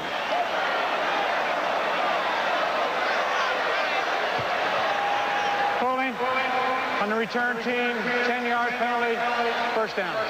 That'll make it all the way back to the 13-yard line. What Adrian was talking about there is a move the defensive linemen use to try to get a pass rush. But you have to remember, in Houston has 6 people blocking on 4. They got the advantage. The 4 people are just doing a great job of getting in David Klingler's face. And they have been there since this game started. Fine first half for Torretta, 160 yards passing and a couple of touchdowns. See if Miami works on the clock again the way they did the last series. No, Torretta wants to go to the air. Deep over the middle and could have been intercepted. 2 Houston players had shots at it, and he threw into triple coverage that time. Let's check in with Chris Fowler. All right, Mike, we are tracking the pennant races. The Dodgers are batting in the top of the 10th inning in the Astrodome, tied with the Astros 2-2. They must win or fall a game and a half back of the Braves, who've already won their 7th straight tonight. We'll keep you updated at halftime, plus our halftime blitz, the essential news for college football fans. Back to Miami. Thanks, Chris. And Strawberry's finally getting it done for the Dodgers, as Tommy Lasorda said he would all year long. Total offense so far, Miami 213, Houston 69 yards. That's usually the first series for Houston. They needed that last interception. Darren Woods had that interception. I don't know whether he lost it in the lights or what. It just didn't seem like he saw the ball. Really the first bad throw by Torretta. 25-second clock did not start. We're going to reset it, and then we'll go from there. The game clock will start on the snap. 3:39 on that game clock. You can see the confidence that Dennis Erickson has in Torretta. I mean, the safe thing to do would be to run 3 plays and kick it out of there, but he came out throwing. Gino Torretta has waited his turn. He was recruited here by Gary Stevens, a former quarterback coach who coaches for the Miami Dolphins. An excellent coach, and told him, he said, you're going to have to wait your turn. Keep an eye on Martin Patton, number 32. They like to get him the ball when he comes in the lineup. Torretta instead goes to Williams. Can't hold it. In front of Parks, who was a safety a year ago, and Kevin Williams just couldn't hold that toss. He also plays tailback. Williams broke Randall Hill's record here. He runs a 4.2940. 4.29 is flying. Hey, the Houston receivers can feel it too, because they're playing off and giving them a good cushion. Gino Torretta's had some quick routes over there to his receivers. Kevin Williams, that one just was dropped. 3rd and 10. Big play here. And Dennis Erickson says maybe the best crew of receivers that's ever been at Miami. That's saying a mouthful. Here comes the blitz. Torretta has time to unload, and Williams at the sideline made the catch. What a throw by Torretta. It took about 10 seconds to get there, but it got there. Number 25, John. Miami's waiting on the blitz. Watch Patton, number 32. Martin Patton, make a block. Come over and make the key block that springs this play and gives Gino Torretta time to find Kevin Williams against man coverage. So they convert to 3rd down. Williams has caught 2 passes so far, 54 yards and a touchdown. And the clock now becoming an ally of Miami, 3:28 to go in the half. Houston jumps, Miami moves. Let's see who did it first.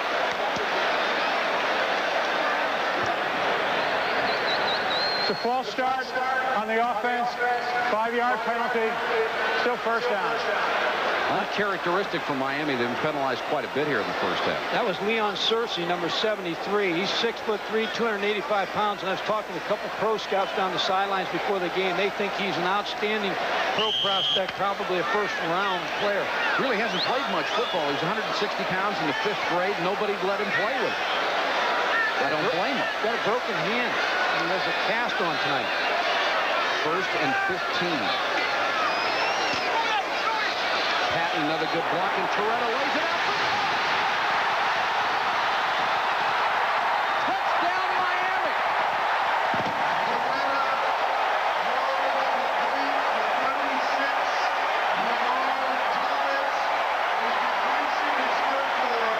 Jerry Parks beaten by 2 steps, and Torretta threw it perfectly. A 71-yard touchdown.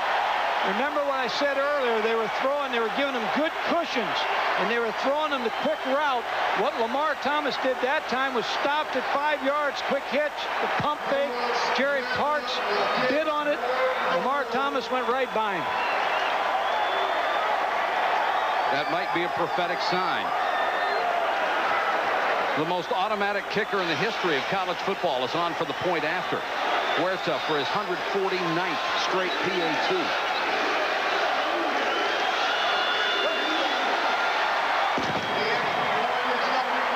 And Miami raises the ante to 28-3.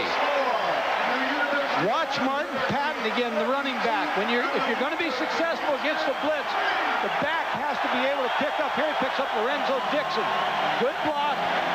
Keeps Gino Torretta, gives him the time enough to run the takeoff route. Here you see another angle. There's the key block. Gino Torretta has all night to throw that football. Boy, if you're going to play in a one-back offense, that one back has to be able to pick up the blitz like that. And Patton did it 2 games in a row. Watch Lamar Thomas right here. Fake. Jerry Parks takes the bite, and then he takes off and gets this touchdown pass. Watch Jerry Parks just stop on the fake, just long enough for Lamar Thomas to run by him. That's what that quick hitch will do. Sets up the hitch and go. Dennis Erickson said when they blitz, we have to burn them, and they have. Torretta, 252 yards through the air and 3 touchdowns. A lot of fire here tonight in the first half. But very little of it from Houston, which is what the Miami defensive coaches expected. They didn't think they could shut them down. 3 deep arrangement for Houston. Tracy Good from the goal line. Got a hole. Flag is down. Good to the 42. He is leveled at that point by Kevin Williams, the starting flanker playing special teams, and he drilled him. And it will be a clip against Houston. And that clip was well after the return man. He'd gone 10, 15 yards downfield when that penalty flag was thrown. Let's see if we can hear the hit that Kevin Williams laid on Tracy Good.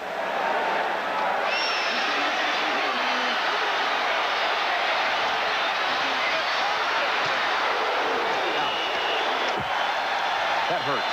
A lot of woos in the crowd here. This crowd's going to factor tonight. They've been loud, encouraging the Miami team. No wonder. It's 28-3. So this penalty, instead of being out around the 40-yard line, Houston will be inside its own 10. And now they have to go more than 90 yards to score, down 28-3.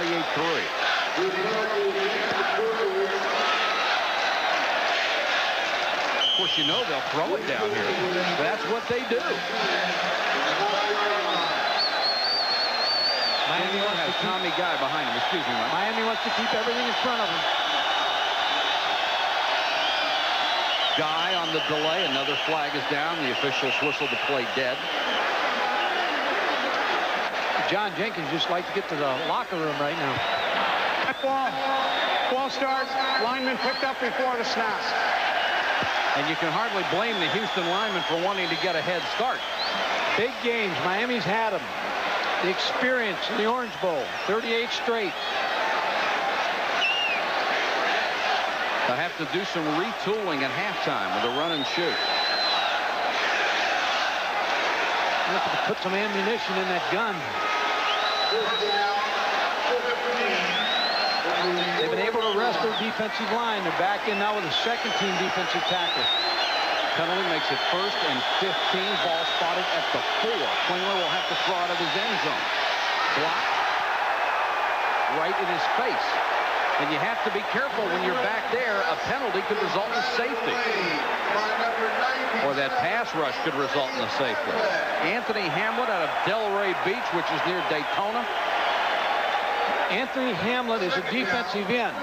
Because they wanted to try to get more of a pass rush tonight, they moved him down to play defensive tackle. It's been a good move tonight for Miami, what they've been able to do with Anthony Hamlet moving down a position.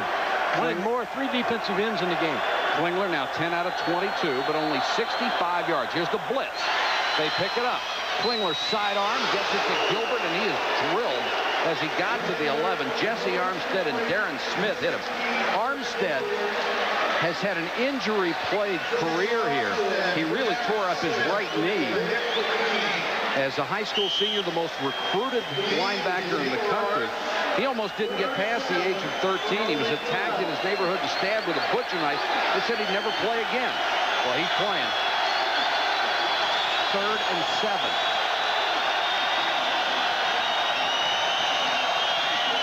Another blitz.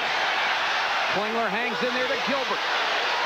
And Freddie Gilbert with speed to burn. Cuts it outside. Huge play for Houston, and Gilbert gets up to the 30. There is another penalty flag down. This one is back at the 5.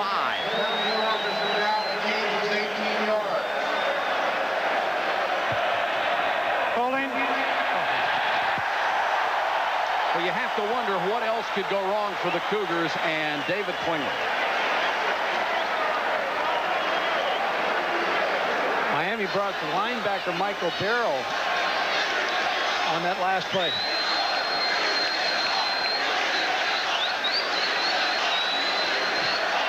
Watch right here, the right defensive tackle. That's where the holding's called. Mark Caesar. See Michael Barrow on the blitz. There's the hold on Mark Caesar. Everything has went wrong for David Klingler and his offense.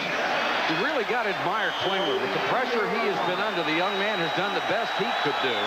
Like on the last play, he had somebody draped all over his leg, still got the completion. A lot of penalties first half. 3rd and 16, Houston in a world of trouble. Klingler airs this one out, had a man open and overthrew him that time. Marcus Grant down the sideline. And Houston will have to kick it away.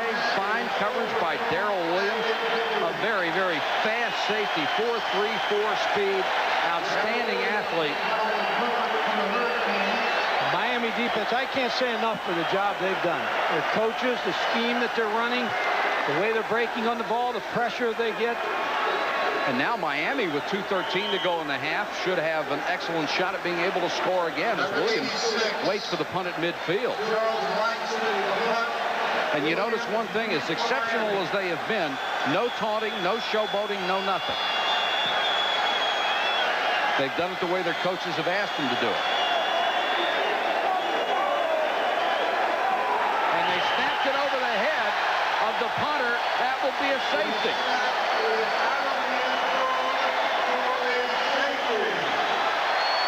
Well, we wondered what else could go wrong. That was it. In the run and shoot offense, and the way Houston plays defense under John Jenkins, they want to put pressure on. But what has happened is Miami has pressured them in every area. It's just a bad snap. There's no one even on the center. He just snapped it over his head. Tyler Mucho was the snapper, and he got it closer to Fort Lauderdale than he did his punt. And now it is 30-3. I don't think anybody envisioned this. Certainly not the Miami coaches. They were not the most confident group of people we have met. No, they were concerned all week. They were concerned about defense. They have a lot of respect for David Klingler. Concerned whether their offense could control the ball, but everything has went right for Miami. It's a great game plan by Dennis Erickson and his staff. The players have played hard. They've been in the right position. Houston has shot themselves in the foot rather than shooting to get points. Have shot themselves in the foot. Too many penalties, too many mistakes, and they've just never settled down, Mike, on either offense or defense. And right now, just your mental adjustment is the thing that's the biggest problem here. You're down 30-3 with 2:02 to go in the half, and this crowd is just rubbing it in. Biggest problem is keeping Miami out of the end zone before you go into half. Langston will do the honors on the free kick. Williams and Spencer are deep to take it. And Williams, we've already seen how dangerous he is from 47. Still on his feet, breaking tackles to the 49. Williams is only 5'9", 185, but he is a strong young man. A return of 22. Game day comes your way this Sunday. Starting at noon, Chris, Tom, and Joe bring you up to date on everything that's going to happen in the NFL that day. And then at 7 o'clock, back for prime time and highlights of all the games. And it's already been a wacky season, only 2 weeks into it.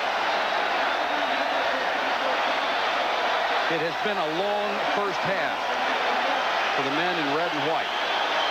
Not for Gino Torretta. He's had a ball here in the first half. Here comes the blitz. Torretta unloads again. This time, nobody home. And I think he knew there was nobody in that third of the field. And that's where he wanted to put the ball. Kenny Perry coming hard on the blitz. Kenny Perry, number 8. Strong safety will be coming from the right side of your screen. Good rush, beats the block of the tight end. They've kept the tight end and the running back in the block and just have a 2-receiver route, throwing the ball deep. 1:50 to go in the first half. Torretta 10 out of 18. He's thrown 3 touchdown passes here in the first 2 periods. Torretta has time, gets it to Thomas. Double team. Drilled out of bounds at the 40. Boy, he took a shot there.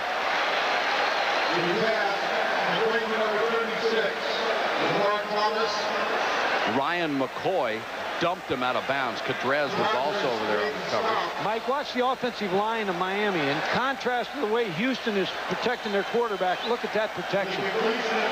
Just a quick hitch, but again, no one is able to get to Gino Torretta.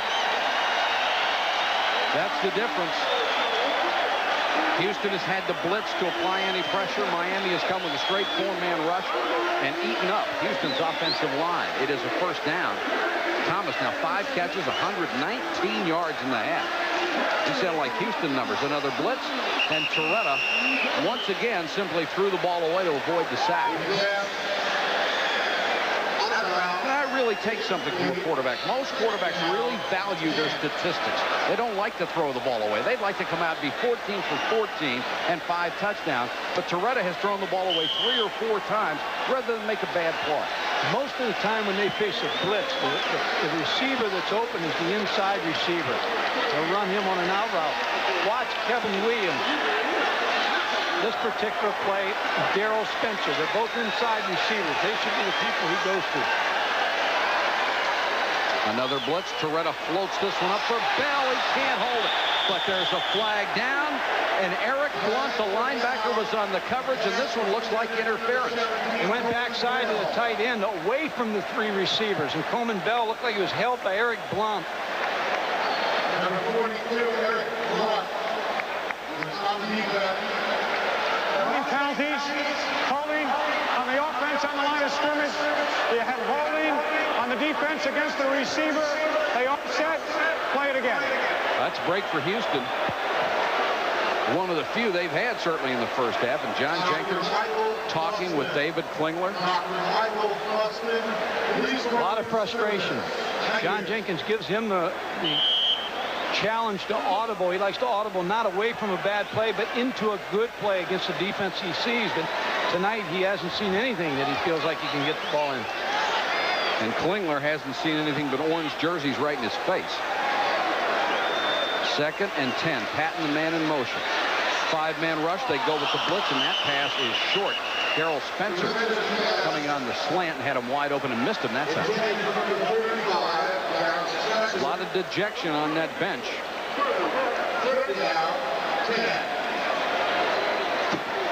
You're watching Thursday night CFA on ESPN, and what was billed as a high-scoring game for both teams has been a high-scoring game for one. Miami leading 30-3 over Houston. We keep saying that run and shoot is that explosive offense that can get a lot of points, but you eventually reach the point where you know they're not going to get any, and we are getting close to that. They have been dominated. And Miami wants a timeout with 1:28 to go first half. They're facing a 3rd and 10. The Canes will have 2 timeouts left. There's Torretta, the young man out of Pinole, California. Coming up at halftime, Chris Fowler will be in the studio and have all the scores of Major League Baseball. Highlights, update the pennant race, of course, for you, especially the Dodgers and the Braves in the National League West. And we'll have our halftime blitz as Mike Gottfried and all of our other college football analysts will come on to tell you what's going on in college football this week. And then Mike, who works triple duty on these games, will be back with his analysis of this one. Mike, interesting. When Howard Snellenberger was here, Gary Stevens was the offensive coordinator. They ran a 2-back offense with great success. Jimmy Johnson came in, 4-3 defense, and kept the same offense. Gary Stevens ran the offense. He was the offensive coordinator. Dennis Erickson came in, changed the offense, went to a single back offense, 3 receivers, but it's still been very successful, but stayed with the 4-3 defense. Kept Tom Tuberville over, kept the same defense, and so he made some changes, but still successful. You'd stay with the 2, wouldn't you? Yeah, these guys. Tomorrow, next week, next year, 5 years from now, same thing. 3rd and 10. No matter how many guys they lose in the draft, there always seems to be somebody else right behind them. Miami not being shy about it. Torretta under pressure, has time, throws, and once again just threw that one away. Intended for Spencer. Good coverage by Kenny Perry, the strong safety.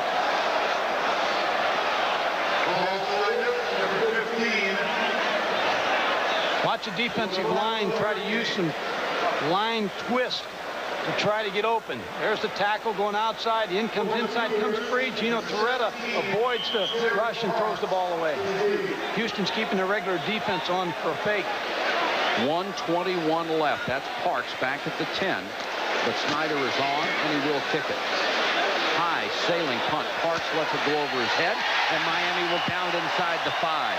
It's hard to imagine anyone having better special teams than the Miami Hurricanes. The Miami Hurricanes did a great job on punt coverage because they just went down to the goal line, turned around, and caught the football. Keep Houston in the hole. Well, I don't think the subject of running it up is going to come up tonight, do you? Well, it could. the other way. 30-3 with 1:12 to go. I don't think there's any way they'll sit on it. I think they'll try to throw the ball downfield. Well, they say they can't. They can't sit on it. This is the offense. Klingler, shovel pass to Guy. And now they'll blow the whistle and say Guy's knee touched. Well, I tell you again, when things go bad, you got a pretty good play, and your fullback's knee hits the ground, and you don't pick up any yardage. There's a shovel draw again. Watch David Klingler come this way. Watch him flip the ball underneath to the fullback. They're not blocking that outside receiver. His knee did hit the ground. There has been a hesitation with everybody that has played Superback so far for Houston. They get the ball, and it's like they expect to be leveled the minute they touch it. And that time, Guy sort of scrunched up his shoulders like, where is the defense? 2nd and 12, clock running. We're down to 29 seconds. Guy on the delay. He'll get out to maybe the 5-yard line. Upended by Armstead. Gather your troops. Go into the locker room and try to figure out what you can do in the second half. Let this clock run down. Get out of here. Miami may force them. Now they're going to let them let the clock run.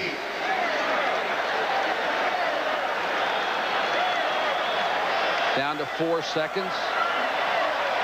And Klingler will get off a play just as the half ends, and now they blow the play dead. And he did not get it off. Really an appropriate ending for Houston in this half. Very few 3.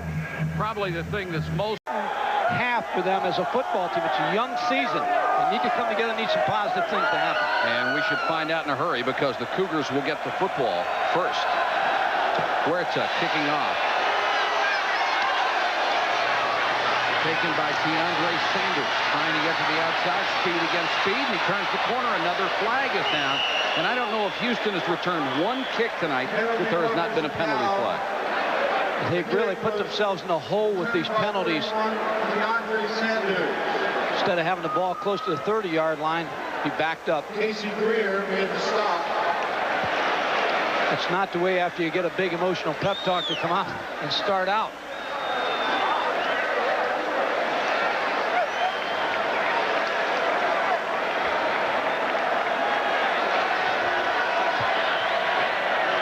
Holding on the return team. First down. The halftime stats reflective of what Miami has done to the Houston Cougars. Look at the passing yards for Houston. 71 yards. A week ago in their opener, they threw for 630 against the Louisiana Tech team that had beaten 2 bowl teams last year and had virtually its entire defense cut. Klingler will have to start at his own 8-yard line.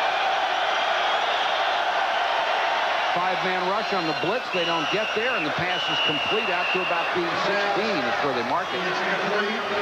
Number 16. Brett Gilbert makes another catch.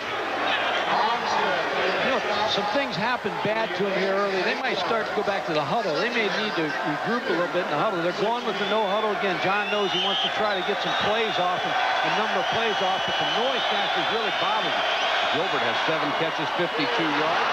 That would have been the 8th, but he bobbled it, and he was drilled by Herbert James, the senior out of Miami. Gilbert has dropped a couple of balls tonight, as have a couple of his teammates. Again, there's an uncovered receiver. You see Jesse Armstead inside. That's why the throw was out there quick. But just a great play by the corner, Herbert James. And did you see where Gilbert's eyes were? Focused on Armstead and not the football. Houston has converted only 2 of 9 third down. Guy on the draw. Fumble.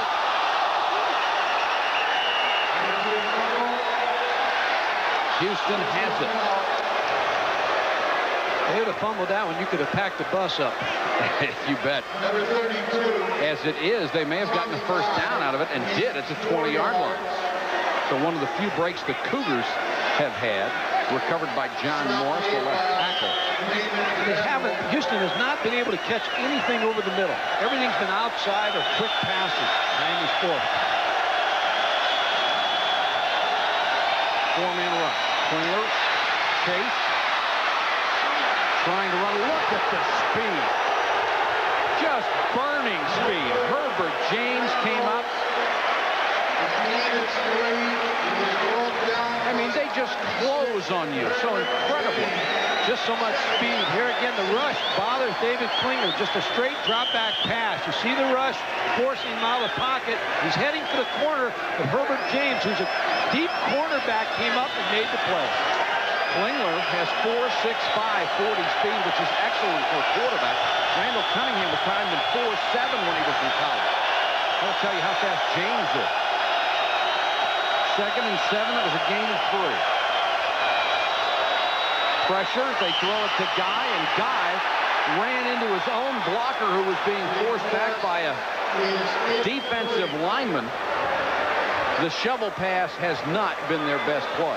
No, their offense is out of sync. Again, they've not been able to work the ball downfield. Everything's been short. But again, there's a reason for that. The reason for that is the 4-man rush doesn't allow them the time to get the routes upfield.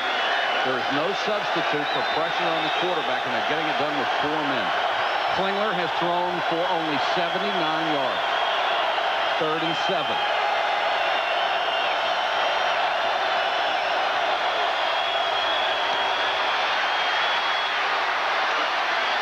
He'll have to run and doesn't get much. Caesar hustling all the way across the field, shoved him out of bounds after Kevin Patrick got the initial pressure. And once again, Houston fails to move the ball very far. You wonder why David Klingler can't find anything.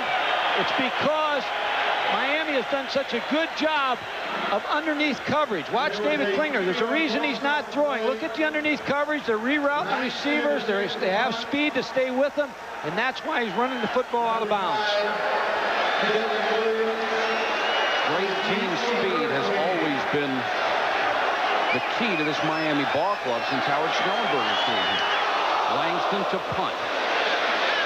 Nice kick. Williams lets it bounce. And it's down by Houston special teams at the 38-yard line.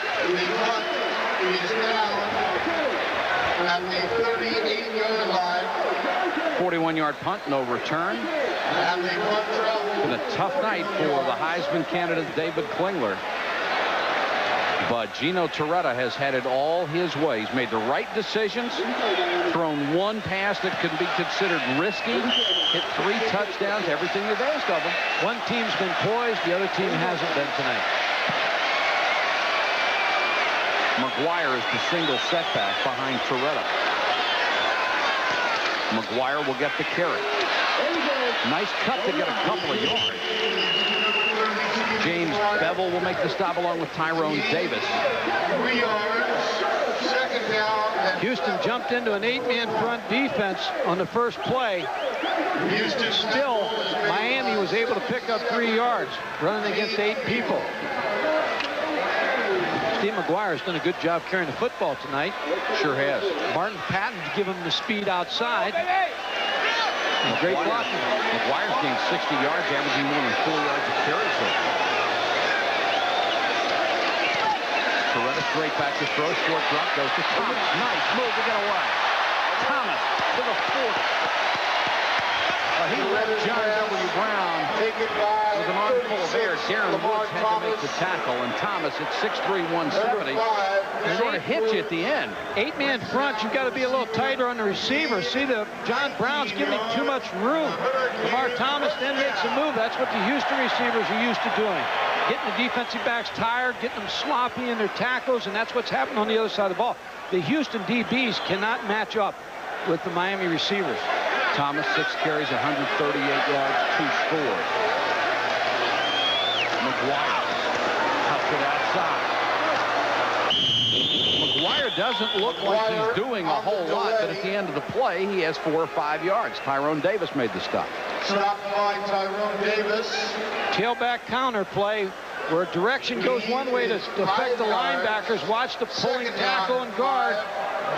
Good block by Leon Searcy. There's a good kick-out block.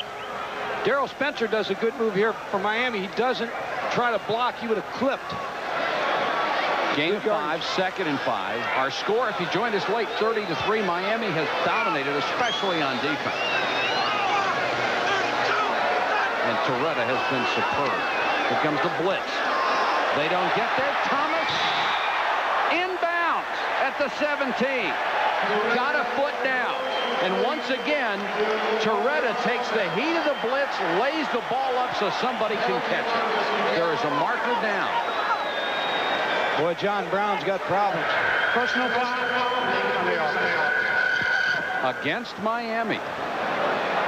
Lamar Thomas is just having a field day over here. There you see the 8-man front and the pressure, which means there's man-to-man coverage right here. On the snap of the ball, he's trying to stay with Lamar Thomas, but Lamar gives him a little move. John Brown bites on the move, and he gets behind him again. Watch this move. Just to stop, just long enough to get his arm over and to get free and to make the catch.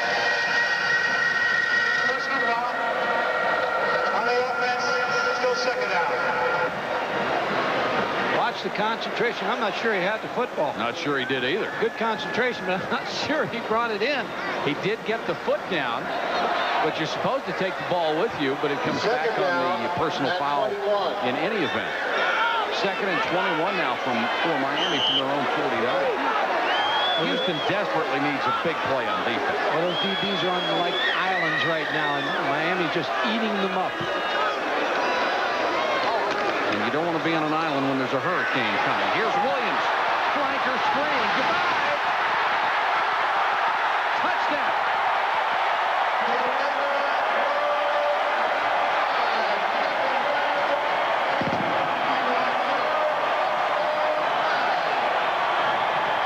Beautifully designed and executed. Speed, speed, speed. They took 3 receivers and put them to the field. On the snap of the ball, they took 2 of the wide receivers and ran them off downfield. Kevin Williams came back inside for the middle screen.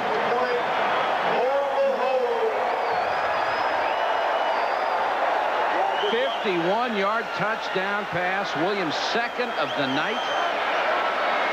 And Torretta has been superb. Huerta for the point after. Drills another one through.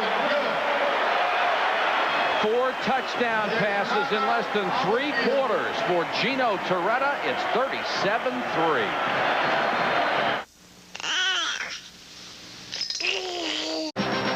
ESPN's Thursday night CFA Houston and Miami is brought to you by Isuzu. For features, styling, and price, there's no comparison. And by Sharp Electronics Corporation. From sharp minds come sharp products. 37-3 Miami over Houston. The Canes kicking off. Holt, Good, and Sanders are deep. Another good kick by Huerta. Good from the 3.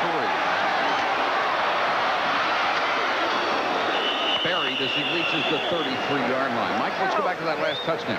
What Miami did is put all three receivers. Lamar is going to come, Williams going to come back inside, but watch Kevin Williams, but watch the pick right here on man coverage. Watch the middle receiver come back. There's the pick right there. There's the middle screen. Kevin Williams. Touchdown City. Well, you can't throw a block. You cannot hit a defender when the ball's in the air. That was a pick all the way. But it sure was pretty. And now Klingler in a lot of trouble. Torretta has thrown for 333 yards and 4 touchdowns. Klingler behind Tiandre Sanders, who was coming out of the backfield. Houston came in here with a dream tonight. They wanted to show people all over the country that this just wasn't a Southwest Conference power. It was a team that could play with anybody in the country. And against a defense like Miami's with the great athletes they have, they went to sleep waiting for that dream, and Freddie Krueger showed up instead. It's been a nightmare for John Jenkins. Klingler, 13 out of 29, only 79 yards. Quickly to Brown, ducks a tackle, and then is stopped at the 38. James and Armstead made the stop. Again, Miami will just give them that pass all night. They have to throw the ball downfield. They're just not able. This is just a check off to the uncovered receiver. Jesse Armstead comes over. Herbert James right away to make the tackle. But, Mike, if you're Klingler, you go to the sideline saying, that's the only pass I can throw, Coach. He's running the system because he just doesn't have time. Again, the quick pass, Gilbert. That's what he does best, make people miss, and Gilbert's across the 45 to the 46-yard line. But when you're behind 37-3, it takes a lot of those passes to get you back in this ball game. 9:51 to go, third quarter. We are rapidly gaining on the 3-hour mark in this game. Houston plays a lot of games that are close to 4 hours in one.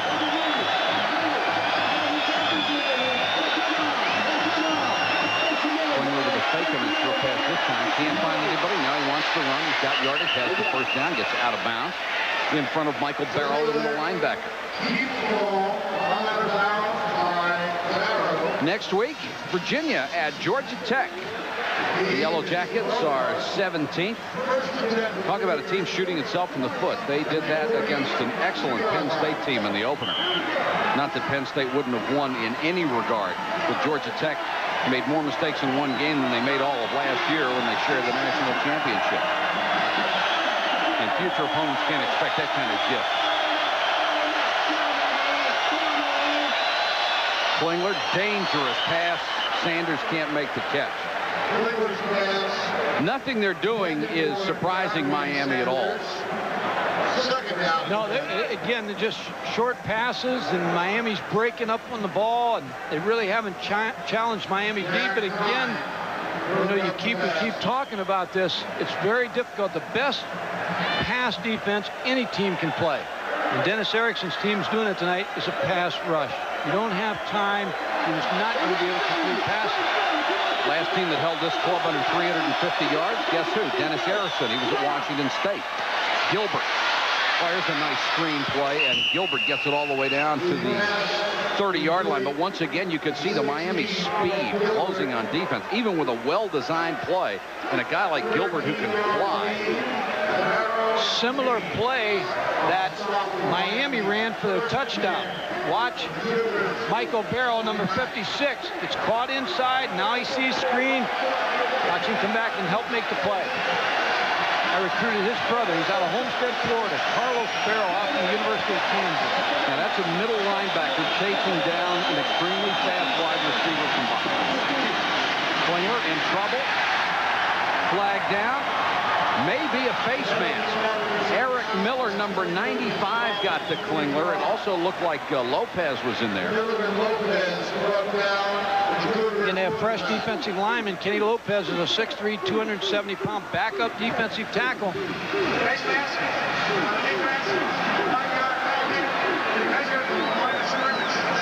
And it is a face mask. Long evening on this sideline of Houston.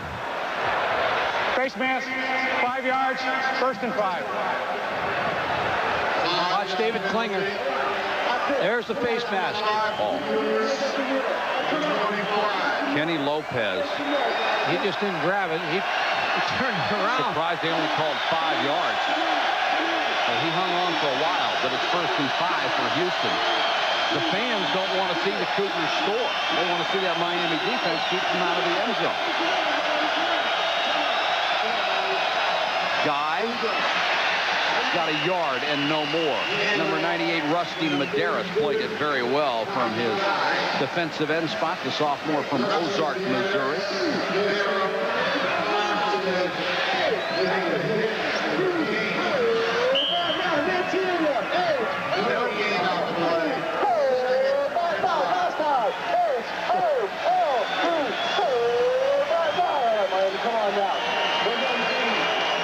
Game's about a yard.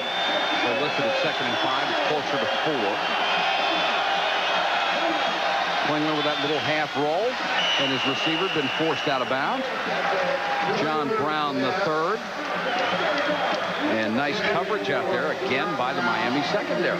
Mike, I talked to one of the defensive coordinators in the Southwest Conference, and he felt like the player that Houston would miss most was Chuck Witherspoon, the S-back last year. Yeah. He did so much for John Jenkins in running the football. They're playing 4 players at the S-back, but when you lose a player of his ability, it really affects your offense. But even if Chuck Witherspoon's here tonight, they'd have trouble. If John Riggins was here tonight, they'd have trouble. Klingler throws. Flag is down. John Brown III and his offensive lineman Charlie Williams, number 79, as they tried to get a screen out there. Penalty is going to go against Miami. Charlie Williams, the offensive tackle who was trying to get out for the screen, nearly ran over his own receiver. John Brown III was nearly trampled. Personal foul, roughing the passer on the defense. Late hit on Klingler. They just can't hold Miami out. They call this roughing on Anthony Hamlet, number 97. Watch Hamlet come in. Here's the play. He sticks his helmet in his helmet in the back.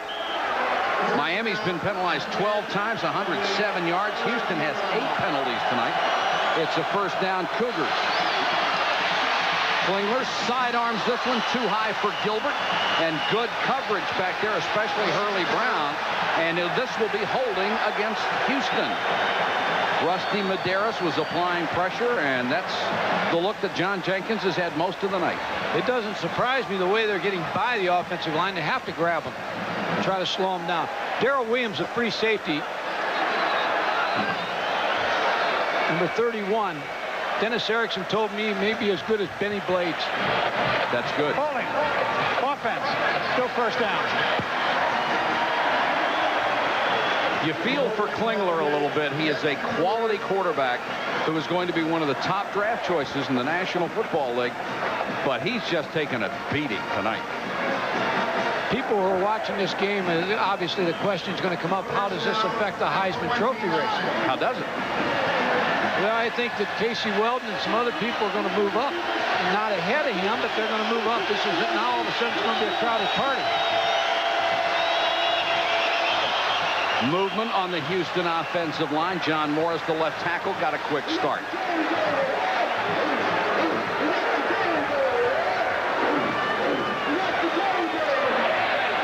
There's no play. We have movement before the snap on the offense. 5-yard penalty. Mike, I want to say something when in David Klingler's defense. If you're a quarterback in any other offense and you're having a bad night or your team's having a bad night, other people can carry you. When things are going bad in the run and shoot because you're the focal point, whether it's you're having a bad night or your offensive line's having a bad night, I mean, it looks bad for you because you are the trigger man. You're the guy who's going to have the 700-yard passing nights, but also when things go bad, you're going to look bad. Exactly. 1st and 34. Houston is rapidly going in the wrong direction. Klingler under pressure again, throws deep, out of bounds, intended for John Brown III, double covered. Klingler took another shot as he unloaded.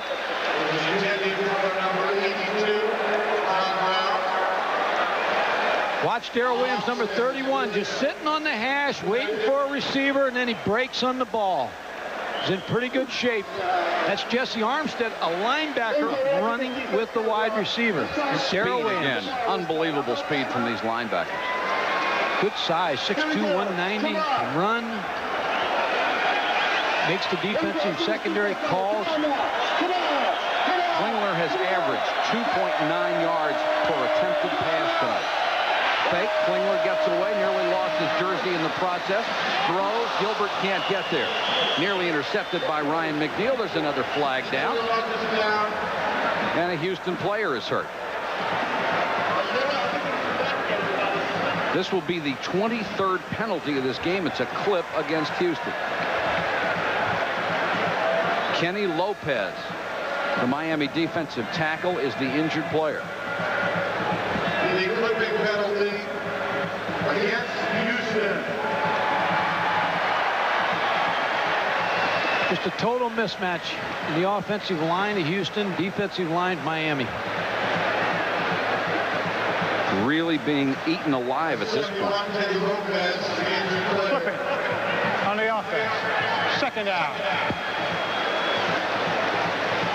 Dodgers and the Braves tomorrow night, Major League Baseball. Our exclusive coverage starts at 7:30 Eastern.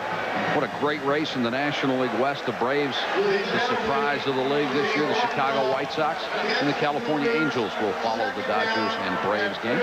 And there are the standings. The Dodgers, two games back in the loss column. They will meet the Braves head-to-head 6 times before the end of the year.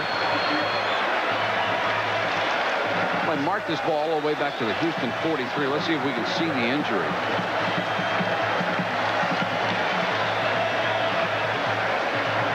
There you see Kenny Lopez get hit low. Looked like it right on the side of the knee, and Lopez is being helped off the field. Never saw it coming. No. It is now, these are the plays coaches never call. 2nd and 54. You might as well just air it out, throw it as far as you can. Houston needs to get to the Miami 3 to get a first down. Klingler guns this one, complete to Grant. Breaks a tackle, breaks 2, and gets down to the 33. That's a big play. They still have 30 yards to go. It's interesting what Miami's done tonight by moving Anthony Hamlet down inside. As I said earlier, the 4-3 defense predicated on that you have good defensive tackles, and they move Anthony Hamlet down as a defensive end. What you usually do, and Miami does with their defensive ends, they take players who are high school linebackers and move them to defensive end. Very active front 4. Michael Barrow came up limping on that play, as did Herbert James. So Miami has had 3 players limp off the field in 2 plays. It was the biggest play Houston has had tonight. And this is an offense that just generates one big play after another. 3rd and 30.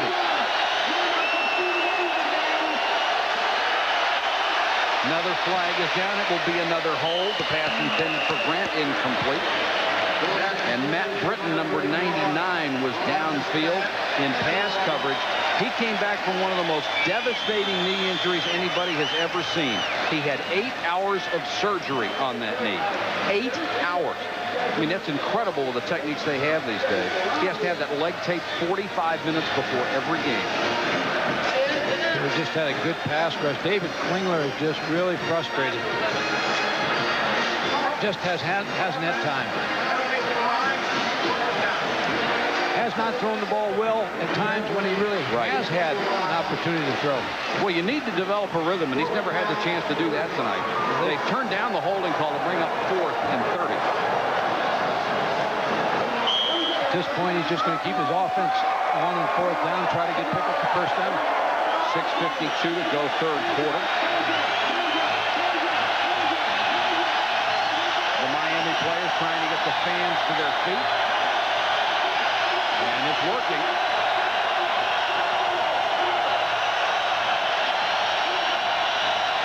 Klingler under pressure, goes to Guy on the little delay. Guy breaks 1 tackle, brought down by Darren Smith. Guess what? There's another penalty flag down.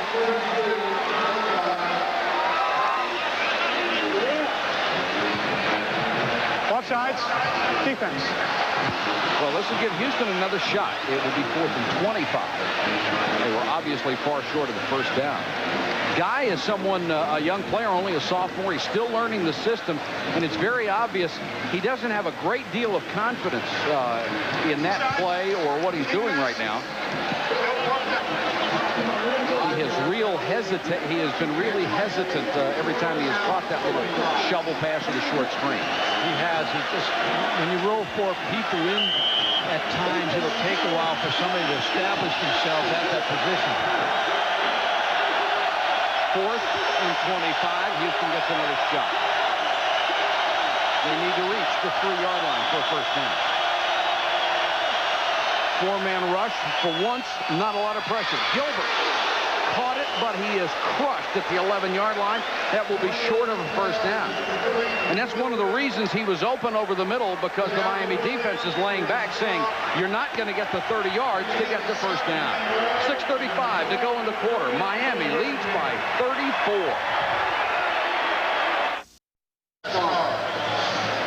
That is not a misprint. Houston 3. And when we get to the other side of the scoreboard, that's not a misprint either. Miami 37. And that says it all. 6:35 to go, third quarter. Miami backed up for one of the few times tonight from its own 11. McGuire behind Torretta. McGuire will get the carry. No room there. Let's get down to the sideline and Dr. Jerry Punch. Jerry? Thank you very much, Mike. Kenny Lopez, the third-year sophomore defensive tackle, is being strapped to a cart here along the bench, and they will carry him into the locker room. I spoke to team orthopedist John Uribe a minute ago. He thinks he may have strained the medial ligament. That's the inside ligament to his right knee from being cut on the outside. They're going to take him in, take the pads off, and get a good, long, hard look at him. A tough break for the young man who will play no more tonight. Jerry, thanks very much. Your expertise on the sideline, always welcome. 6 minutes to go, third period. Torretta doesn't hesitate to drop back and throw, and guns this one deep down the sideline. Lamar Thomas was the intended receiver, but about 5 yards short. If those of you who have tuned in for baseball tonight, it is now 11 o'clock, and get yourself another cup of Bosco, because we're going to be here a while. We've got 5:54 to go in the third quarter. Baseball tonight will be on in all, say, an hour and a half. I'm sorry, Sports Center will come on first, and baseball tonight will be up in about 2 hours. 3rd and 10.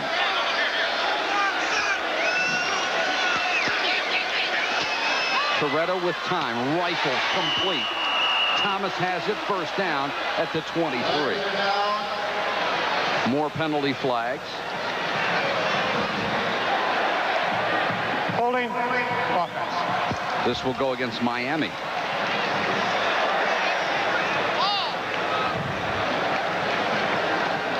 Mike Gottfried, I know neither one of us,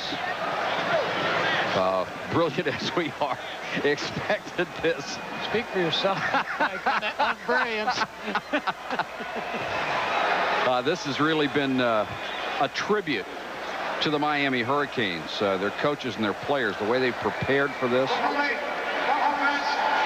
Because they've done it in every possible way that you can think of. They have won every battle, and obviously they've won the war. 37-3. The great thing about it is, like Dennis Erickson said, he doesn't play for 16 days. If you win, you're a lot happier in those 16 days till the next game. 3rd and 17 now for Miami. Torretta airs it out. Could be intercepted. It is picked off. Woods back to the 30. 20. There's another flag down. Woods has a chance to go. Got to the 5-yard line, and he was nailed by Leon Searcy, the big offensive tackle. Holy cow. He took the wrong turn. He went to the right. He would have scored a touchdown. Instead, he ran into that guy. Oh, Leon Searcy. Wrong man. Gino Torretta, one of the few bad passes he's thrown tonight. Picked off by Darren Woods. Now watch Darren Woods. There's a good block right there on number 36, Lamar Thomas. Now watch him break it outside. Now if he stays outside, he's going to score. Instead, he says, where's Leon? He found him. Let's check the penalty here, though. Watch this. Watch what he sees.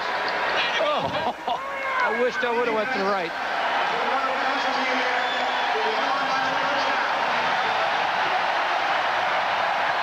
Holding against Houston. The ball was in the air. No turnover. Miami's ball. Well, just when you think it couldn't get worse, it does. What you want to do as a coach, John Jenkins, I know what's going through his head right now. Listen, we've played terrible. We've had a bad night. It's the second game of the season. We've got to grow from this experience. This was a big game for us, and we didn't play up to capability. Now what we have to do is try to get ourselves back into another big game situation.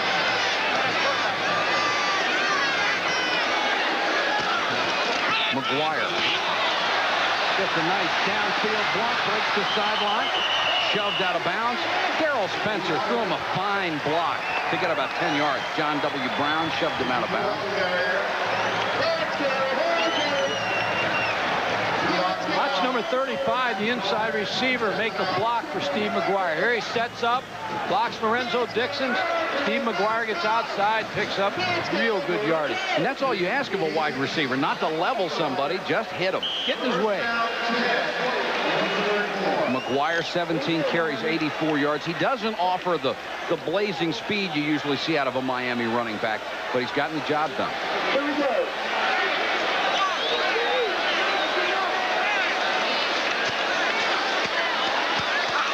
Torretta rifles one, incomplete. Intended for Bird, who was checked in for the first time. Steve Harris on the coverage. Bird out of St. Petersburg. It's kind of interesting as you look at a run and shoot offense. You got 4 receivers, and then you look at Gino Torretta and his Miami.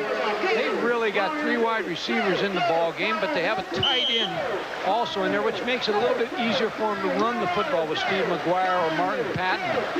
And it makes it a little easier for pass protection. You've got the extra guy in there to block.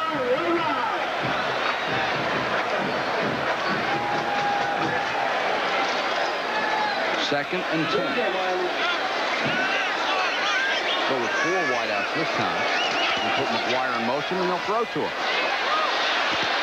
The Miami ball carriers, as running backs or receivers, have slipped so many tackles to them. McGuire said he's been working on his moves. He doesn't like to get hit all that much.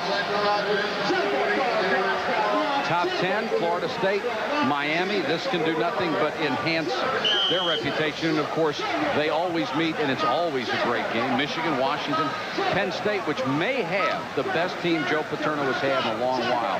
Houston, 10. Well, that's not going to last. Not after tonight. And the Cougars were so helpful, so hopeful that they would come in here and be able to move up in the rankings, challenge for a national championship. Torretta throws, incomplete, threw low to Lamar Thomas. Dennis Erickson would like to see his team not only continue to play Florida State, he would like to play Florida and have a state championship. And with all the talent in this state, if you win the state championship, you get a pretty good ball club. Usually if you win the state championship, you're national champions. That's right. But that is, with the schedule that those guys play, that's tough to add another team of that caliber. Also tough for Florida in the Southeastern Conference with this expansion. Nearly blocked, maybe partially blocked, end over end, and we'll get the big Miami bounce. You're not surprised, are you? It goes to the 23. The Hurricanes, they've gotten a few breaks, but they've certainly made all the rest and have earned a 34-point lead. Atlanta's Tom Glavine is the ace as the I'll be watching you on the Alabama-Florida game. It should be a dandy from Gainesville. Looking forward to that. That will be an outstanding football game. Florida Field was always one of my favorite places. A great place to watch a football game. As is ESPN. We can slip that in. 4:12 to go, third quarter. Klingler takes over at his own 24. Miami leads Houston 37-3. The run and shoot has done neither tonight. Klingler under pressure, throws the screen to Guy. Armstead hits him, and then he gets a lot of help as they get to the 30. Let's go to the studio and Chris Fowler. Chris? All right, fellas, if you think back to the last 3 games, Miami has become the worst nightmare for the Southwest Conference. Remember the Cotton Bowl, 46-3 over Texas. In their opener this year, 31-3 over Arkansas. It's now 37-3. Added up, it's 114-9. No touchdowns allowed. Some injured pride for Southwest Conference fans, fellas. Tell you, Chris, if I'm an athletic director anywhere, I cross Miami right off that schedule. Klingler throws, sideline. Complete? No. Armstead was over there knocking the ball away. Klingler, the last 3 games he has played, 2 last year, including the bowl game against Arizona State in Tokyo, and the opening game this year, especially Arizona State. Look at that, 716 yards. And tonight, he has been held to 146 yards, or make it 153, 19 out of 40, and only 6 have been for more than 10 yards.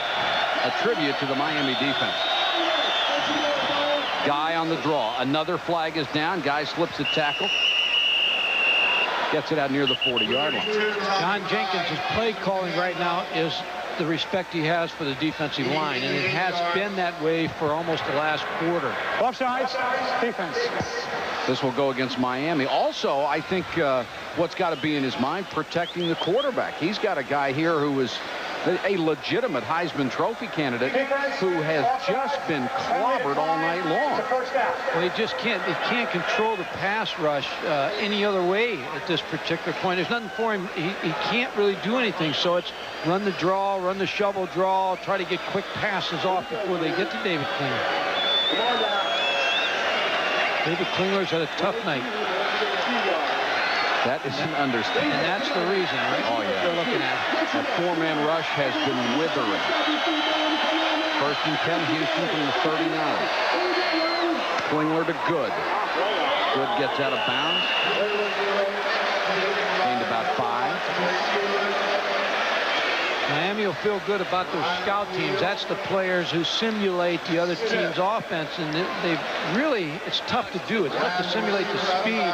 But what Dennis Erickson did is he went back and worked against his own receivers a little bit because they had an extra time to prepare, and the extra time to prepare against this offense helps. Exactly. Ran his first-team receivers in skeleton drill. Gained 6 on the last play, 2nd and 4. Klingler throwing off balance, complete to Gilbert. And Gilbert up to about the 50. You can see the difference in the confidence level of the Houston Cougars from the first half to this half. They have some plays that will work now against Miami, albeit for short yardage. And in the first half, they dropped a lot of balls. They looked a little shaky. When you play this offense, the key individual thing you want to do is keep them from getting big plays. And Miami's done that tonight. They haven't allowed them any big plays. 11 catches, 94 yards for Gilbert, who had 11 in the opener. Here's the screen. Sherman Smith made the wrong decision. Eric Miller. I mean, even their little scat-back receivers with great speed are having trouble outrunning linebackers and defensive linemen. Well, Eric Miller kind of fell in this one. You see the pass rush. Now he just waits. He's coming back to you, Eric. Just stay right there. There you go. He'll come right back to you. And that's the kind of night it's been for Houston. Eric 6'4", 260, a senior. Palm Beach Gardens. And they have used 2 entirely different defensive lines, and they've both done a whale of a job. Klingler just can't find anybody this time. Sidearms it. Nice pass to Good, and Good is belted. He got to the 47. To the sideline, and Adrian Karsten. Adrian. Mike Patrick with a couple of Cougar alums here. Carl Lewis to my right and Leroy Burrell to my left. Carl, is there any truth in the room you were offered a uniform by Coach Jenkins at halftime? They could use your speed out there, right? Well, I put it down real quick. They're doing a good job. It's one of those games. Things happen like that, but they'll be back. Any eligibility left? No, it's long gone. Leroy will come back with you in just a minute. Mike. All right. It's a good move by Carl Lewis to turn the uniform down. Carl's very bright. He said, no, thanks. I don't want that uniform. Klingler. Got him again. Excellent coverage downfield. One of the few times the offensive line held and did its job, but the Miami secondary covered beautifully, and Eric Miller got there first.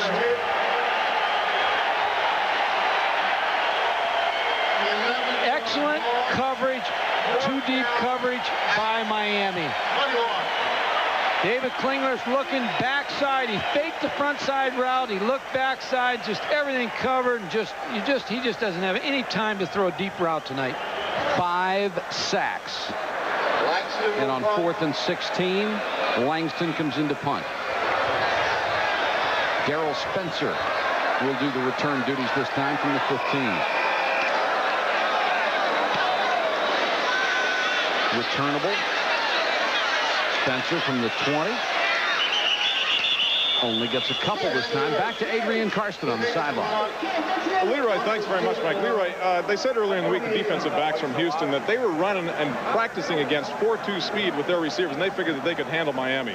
Why aren't they able to get the job done with Miami speed today? Oh, gosh, Miami's so fast. You know, it's hard for anybody. I don't know if I can keep up with those guys. They've got the experience and talent, and, you know, it's unfortunate, but U of H is a couple years away from being a national power, and, you know, I think we'll see it, you know, come in the near future. Forget sprinting and long jumping for a minute. What would you like? What would you ever like to just put on the uniform and fly down the field about 50 yards and catch one of these balls from David? You know, it'd be nice, but, you know, I'm a sprinter now, and I enjoy what I do. I love it. And, you know, maybe one of these days I will get out there, but, you know, I don't think right now. Glad I never had to catch you. Thanks very much, Mike. All right, Adrian, thanks. Pass complete. Parks drags Williams out of bounds at the 43-yard line, and a little pushing and shoving. You know, the thing about those 100-meter sprints, you don't get hit very much. That is the end of the third quarter. It has been all Miami. The Canes lead the Cougars 37-3.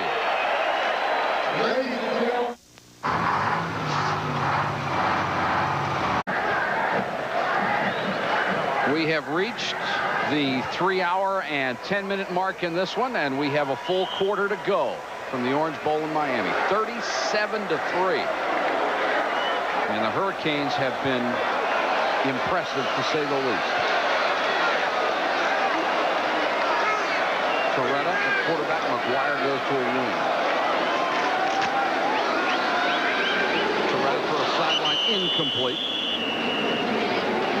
In case you joined us late, let's update you on the scoring summary for this one. Patton on a 2-yard run made it 7-0. Lamar Thomas a 2-yard touchdown catch on a fine throw from Torretta, 14-0. Williams from Torretta again, 21-0 second quarter. It started to look bleak for Houston, but Roman Anderson finally got them on the board with a field goal.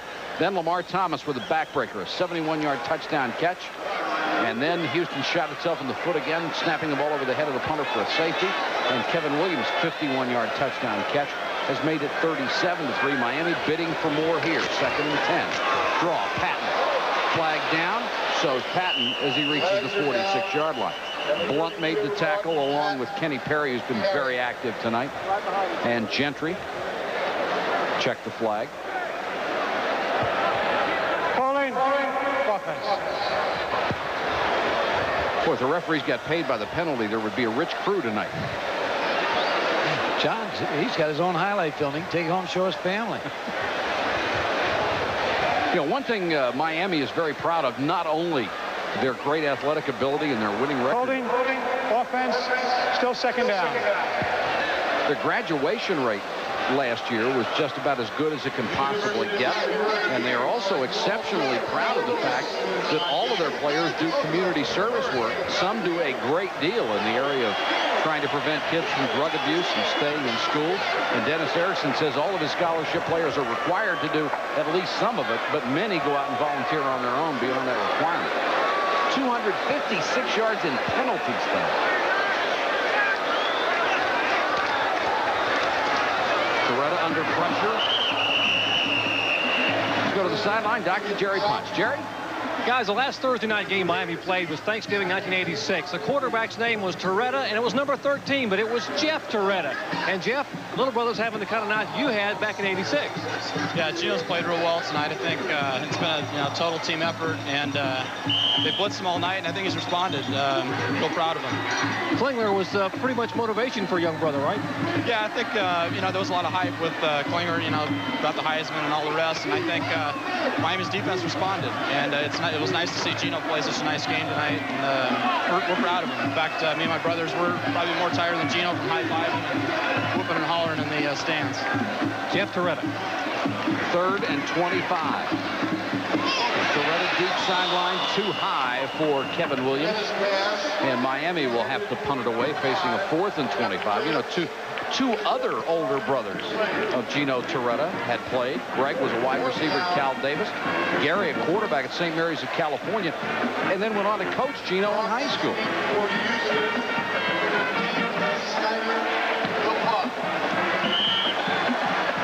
Houston came hard after the last punt, trying to make something happen. They show an 8-man front again.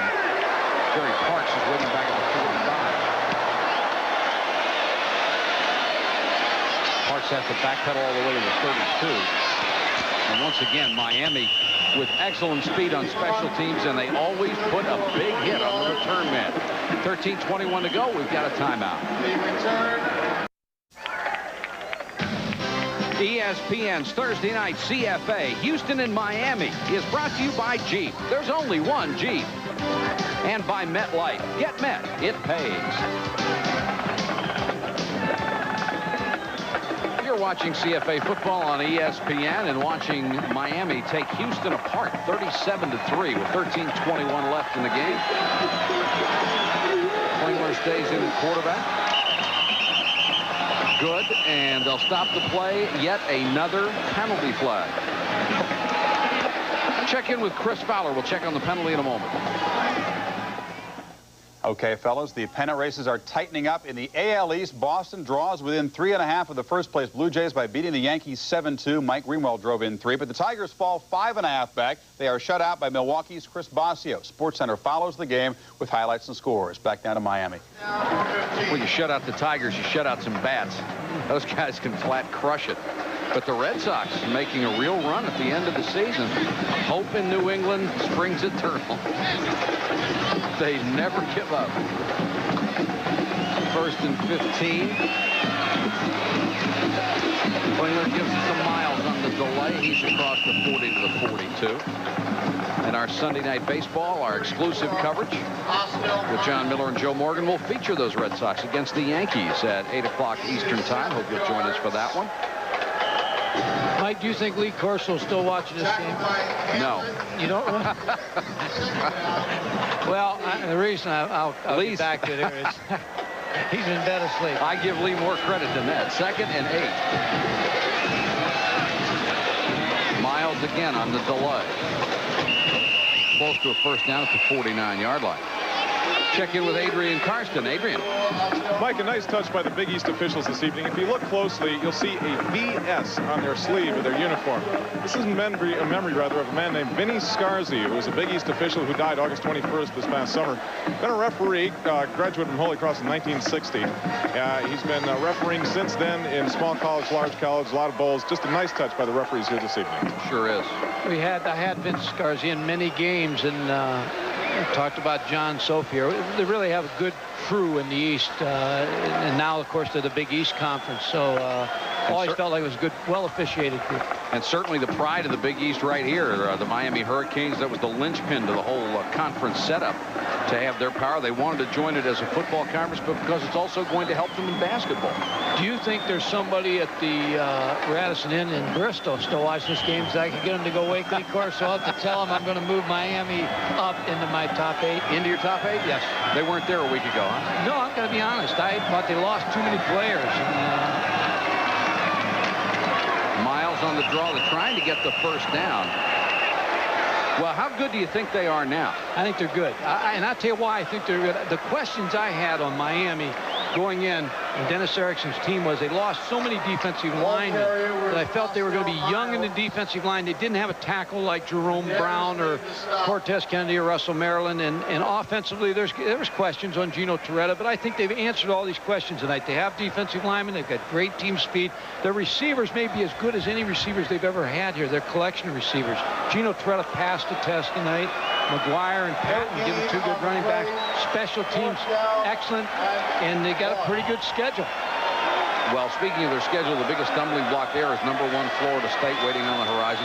What do you think about that matchup? Well, I think it's going to be a great matchup. I think Casey Weldon also. I mean, I think he enters the picture a little bit more as a Heisman Trophy. I think the Heisman Trophy is wide open right now. I think David Klingler can still win it, but I think now there'll be a lot more players involved in that. 4th, and you saw the length of a football to go.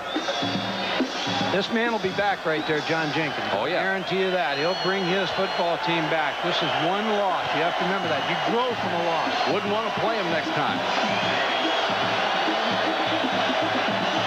Klingler throws for it and has it to Gilbert. 4th and a foot is a passing down in this offense. Every Southwest Conference team will be calling Miami tomorrow for this film, this tape. They better also try to get 4 of those linemen to transfer. Because it's not the defense, it's the defenders. Anybody can line up in a 4-3, can't they? Oh, yeah, you can line up about anything. Sometimes you line them, you just guard the goal line.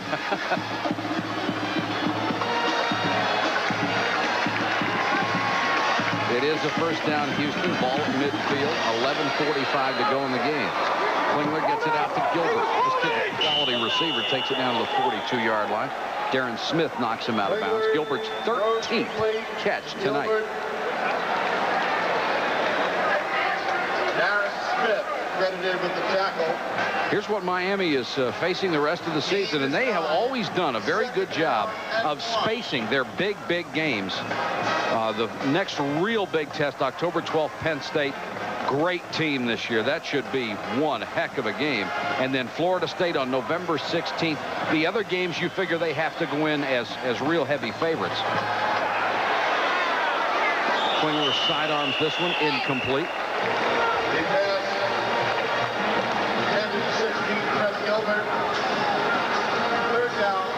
Watch Freddie Gilbert go down the field here. Now you watch the rerouting of receivers. Everybody's banging away at him. Oh. Matter of fact, they're actually tackling him there. Matt Britton. Matt Britton gave him a little forearm shiver to the side of the head.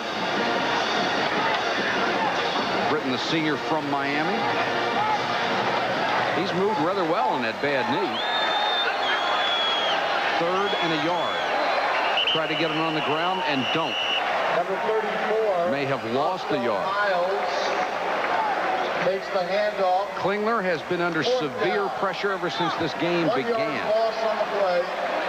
And there are the stats. 6 sacks, 9 hurries. He has not been intercepted. And surprisingly only had 1 pass knocked down at the line of scrimmage.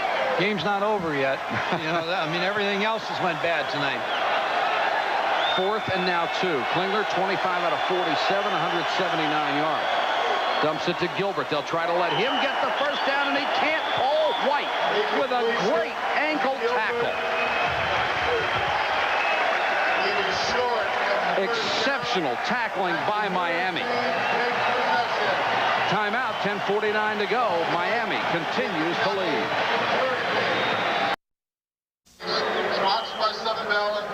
10:49 to go in the ball game. Miami takes over at its own 42. We have had 79 passes thrown tonight. And it looks like we'll get to the 4-hour mark without even straining ourselves. Torretta remains at quarterback. This is McGuire. Good cutback. McGuire's got a chance. 30. Had the ball knocked away.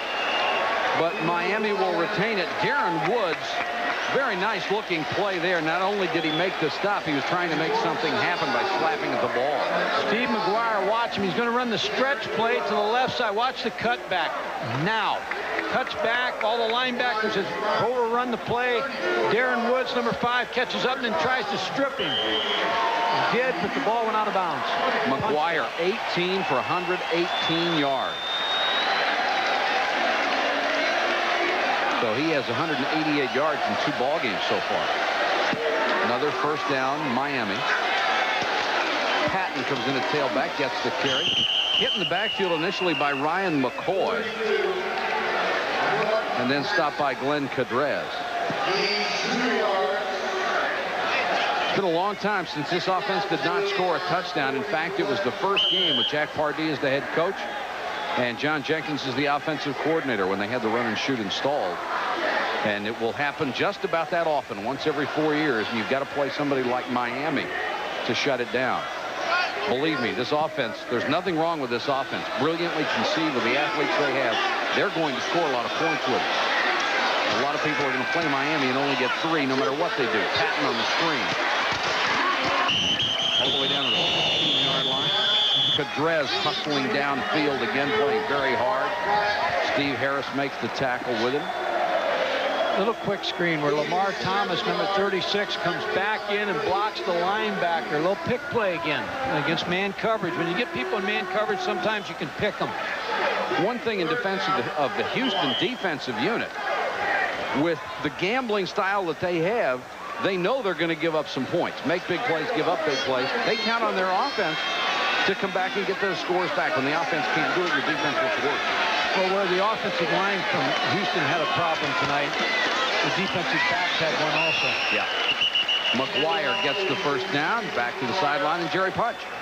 Guys, as we approach the 4-hour mark, stamina could be a problem, but not necessarily for Miami. Now, they experimented before the Cotton Bowl last year with a carbohydrate loading solution called Gator Load, made by the same people who make Gatorade. We know what happened in the Cotton Bowl, and they are now firm believers in carbohydrate loading. They make the players drink 2 of these at lunch and 2 after the game. They believe it gives them unbelievable energy during the game, and after the game, it cuts down on some of those minor aches and pains because of the rapid energy restoration by this carbohydrate loading. Jerry, send 2 of them up here to us. Send 6. To the truck. We'll take a 6-pack. Mario Cristobal, the junior right tackle, is the injured player. He's the most versatile lineman on this Miami Hurricane team. You know, this club has had, in the last 5 years, 26 players drafted in the first 3 rounds. 26 guys in the first 3 rounds. That's twice as much as anybody else. Unbelievable. The level of talent they have had here is incredible.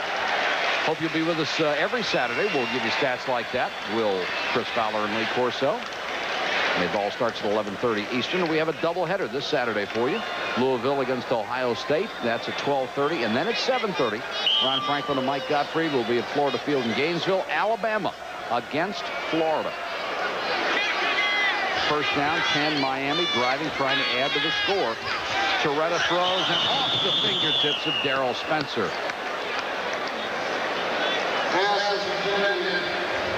You were waiting for SportsCenter. We have gone by our 11:30 window.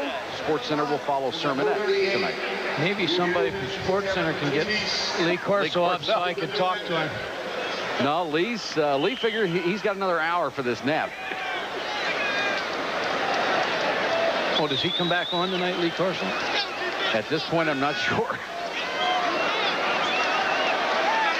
2nd and 10. Boy, it has been all Hurricanes. Just a marvelous performance by every unit they have, and the coaching staff as well. Torretta floats it to Patton, almost intercepted. Could have been picked off by Lorenzo Dixon. He would have gone 90 yards.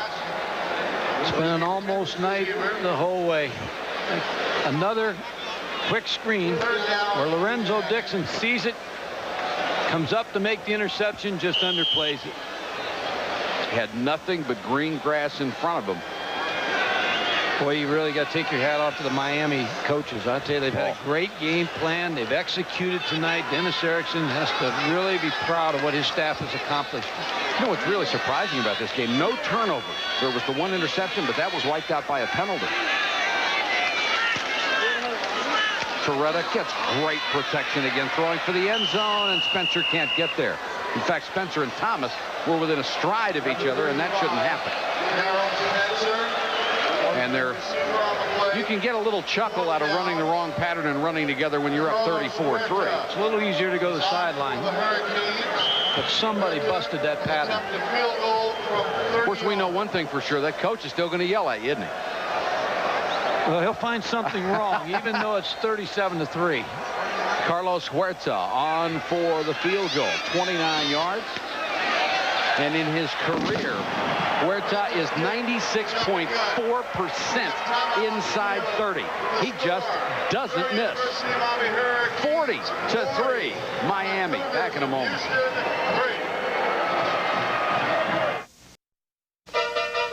If it happens in... Here's the story. 8:45 to go from the Orange Bowl in Miami. Huerta with a weary leg kicking off again. Good from the 4. They have crunched every return man tonight. Check in with Adrian again. Adrian. Well, Mike, I'll tell you what, no one really has to feel so sorry for David Klingler tonight. This is the Wilson 1001, the ball that Houston uses, sent with hugs and kisses and handmade by his grandmother, Betty, at the Wilson Football Factory in Ohio. Now, I got a question for you. Does that mean that his ability is an indirect result of a football factory?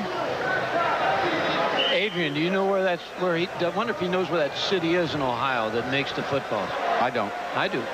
Fred does. Ada, Ohio. Ada?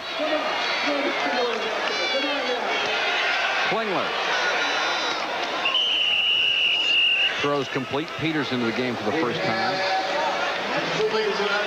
Houston starting to rack up some passing yardage at this point, but this will be the least significant passing yardage.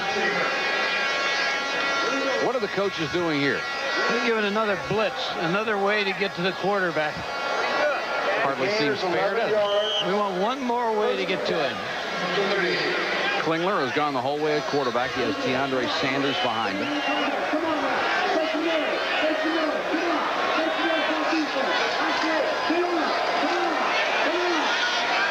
Airs this one out. Got a man and overthrown by a yard. Marcus Grant was open, and Klingler very unhappy with himself for missing that one. Marcus Grant was the intended receiver. Ostel Miles will check into the Houston backfield.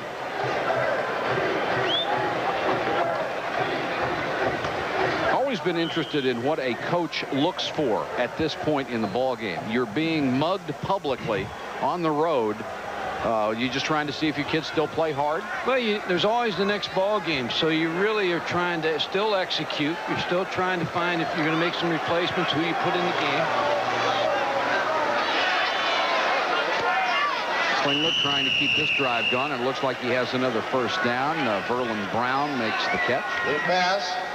Mike Houston's been on probation the last couple of years. They were 19-3 during that time with John Jenkins, and he's only got 62 players on scholarship. So really, there's a lot of teams, a lot of coaches, when you only have 62 players, you don't win. So they've been able to win through the probation. They've been able to recruit. In the Southwest Conference, they've always been rated in the bottom 3 in recruiting, yet their program has really come alive. And as I said, this is one game. This is a game to learn from. And he's very proud of his players and his coaches for the last 2 years. Everybody told him they didn't have anything to play for. Once again, double coverage, and Miami has done an exceptional job in its secondary. And they are eligible for a bowl game this year, and most certainly they'll be going to one. There's Donald Douglas out of Liberty, Texas, a very good athlete. He can move. He is one of the 3 second-string quarterbacks on this team, and Jimmy Klingler has a good look at Douglas there. Jimmy Klingler, the younger brother of David, and Chandler Evans, and they like to rotate them one play at a time, so if Klingler comes out, we will see 3 fresh quarterbacks. So far, no indication that he would. Once again, brought down, flagged down. Kevin Patrick with another sack. That's the 3rd time he has gotten to Klingler tonight. Well, they said he was a good pass rusher. I think you can upgrade that. He's an exceptional pass rusher. Watch Kevin Patrick, top of your screen, beat the offensive tackle. Darryl Clapp just beats him inside, puts the pressure on David Klingler, brings him down. Call him for intentional grounding. The penalty against Houston for intentionally grounding.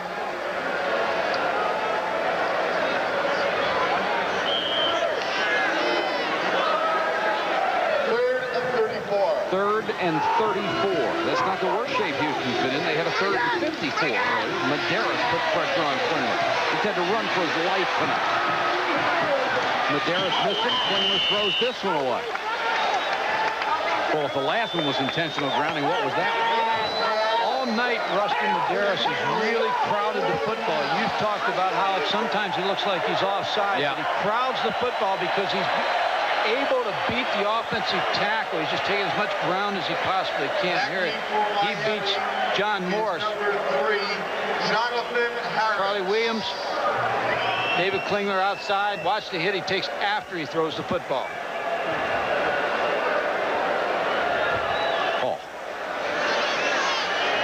starting to question keeping Klingler in there. Kid is your franchise.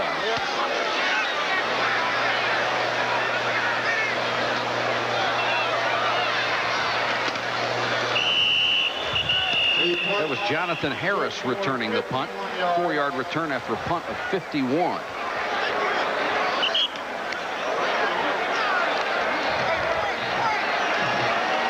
Houston's schedule, they have to play at Illinois, then face a very good Baylor team. The rest of their schedule from there on, Southwest Conference games, and Texas A&M, a team that has always given them trouble. At Texas, the team that beat them a year ago, then Rice, TCU, and Texas Tech. Frank Costa has checked in as Miami's quarterback, the redshirt freshman out of Philadelphia. His nickname is Costa Verde.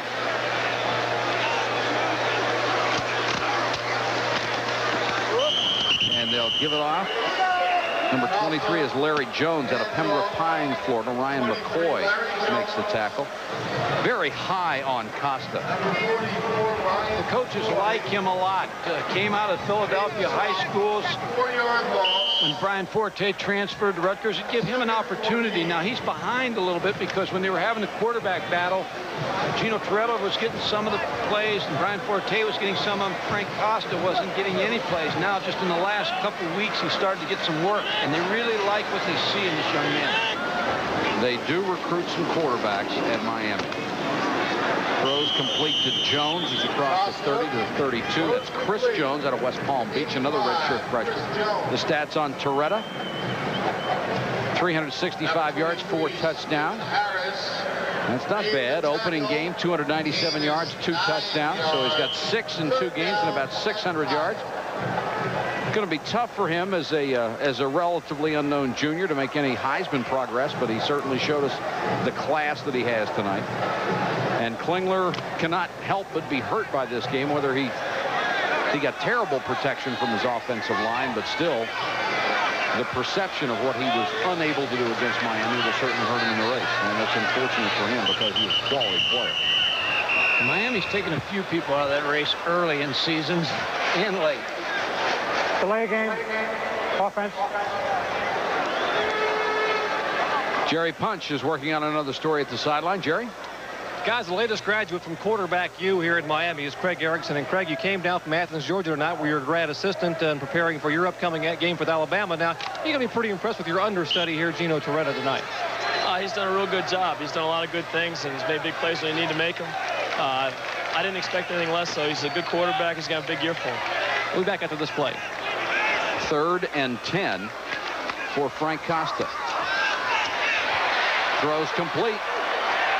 Jones gets out and appears to have the first down. Let's go back to Jerry. Now, Craig, what's your status? You had a serious injury to your right knee during practice for an All-Star game last year. You've had surgery. Where do you stand right now with rehab? Well, that's one of the reasons why I went to Athens. I'm able to rehab up there, and I'm on a schedule. I'm on the field every day throwing the football, and my arm feels good, and I'm staying in. So the only thing is I'm not taking snaps behind the center. But things are going well. We got a young team. We're making strides, and you know, it's Air Georgia from here on out, I guess. Air Georgia, they beat LSU last week, guys, and they got Alabama coming up in about a week and a half. Air Georgia has a strange sound to it, doesn't it? That's right. I want to know how he got out of cutting up film tonight. In the office. Coaching is not an 8-hour day. Little screen. Nice block and a flag down. They're going to call that one a clip. Pass is complete. Number 3, Jonathan Harris. Penalty markers are down. The block was by A.C. Tellison. This is real close. AC now, it's clip. And I got his helmet. Got his helmet close. front. It's close. Well, that's always the key to that penalty. If you get the hat in front of the player, they're not supposed to call it a clip. I think they're arguing with the official down there. The Miami coaches are letting him know that they think they made a mistake. A lot of penalties tonight. Oh. Both teams. Well, we're gaining on 4 hours. We only have about 18 minutes to go, and the clock shows 4:54. At 34 at the 15. You didn't tell the cab to keep the meter running, did you? No, I don't have that much money. 4:40 to go in the game. 1st and 34. Try to run it a little bit and give it off to Larry Jones, the freshman. You want to... One of the questions you talked about, what you try to find, and you got a lot of young players in there now, but Ryan McCoy on that last play, the starting middle linebacker, number 44, still came through and almost made the play. So you still look for somebody like that who's still going to play hard at the end. And as I said before, it's a learning experience for this ball club. They're a young team, and they'll be back in this kind of situation. He's played hard the entire game. It's a good linebacker. Melvin Robertson told me that he's one of the best linebackers he's ever had. Melvin's been around for a long time and has some great linebackers. He was Southwest Conference Newcomer of the Year ago as a freshman. Donnell Bennett out of Fort Lauderdale gets his first carry. The freshman run out of bounds at the 24-yard line. Nigel Ventress made the tackle, a transfer from LSU. Game day, noon Eastern, and we will update you on everything, and I mean everything that's going to happen in pro football on any given Sunday. And then everybody's back at 7 o'clock for prime time. Highlights of all the ball games.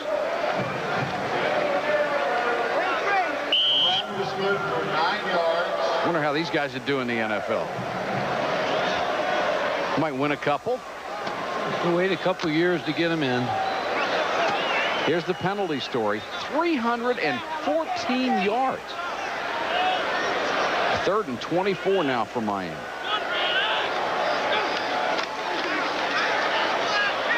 Swing it out in the flat. Bennett fighting off tackles, running very, very hard, and finally swarmed as he got to the 25-yard line. Even though there's 300 yards in penalties, it's been a pretty clean football game. Yes, it has. It hasn't been any, I just think both teams, there have been fouls, but they've been errors rather than somebody trying to start something. And the coaches have to be very proud of the Miami players because they have had the rap, and certainly they have earned a great deal of it for the taunting and displays they've had over the years. But they have been on their best behavior tonight. They have done nothing that would bring any shame on them or the coaches of the university. And Dennis Erickson says he has a bunch of real good kids, and he doesn't want anybody to have that perception of them because he says it's not true. They're good people. Well, Charles Farms had an interesting point the other day. He said the pressure, he saw the pressure it put on Dennis Erickson, and they all just felt like it's something that had to stop, and coaches asked them to do it, and they were going to stop. Well, it shows the control that they have. And players... Is he taunting there, that mascot? I don't know what he's doing. I'm sure his mom and dad are proud, though. What is it, about $8,000 a semester down here? Under 3 minutes to go. And what a performance by Miami. They have just been tremendous. Klingler staying in at quarterback. Miles on the delay, picks up about 11 into Miami territory. Ostel Miles out of Denver, Colorado, junior college transfer. Klingler will sleep very well going home. He'll probably be covered with ice. He's had a rough night. Every area, just a tremendous pass rush.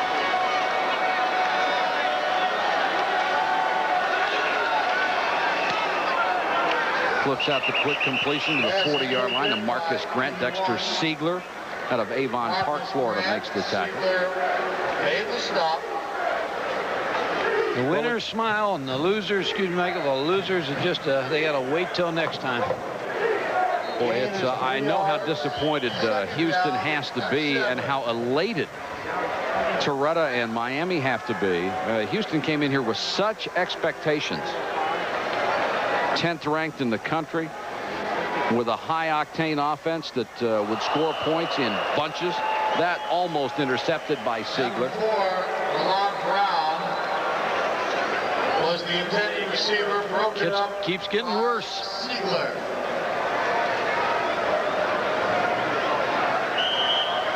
Been that kind of night for the Houston Cougars. 1:52 left in this one.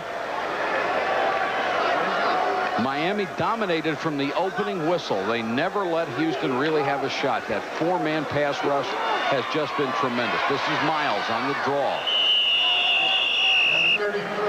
Skidding inside the 20. Terrace Harris out of Memphis, Tennessee, the backup free safety, made the tackle.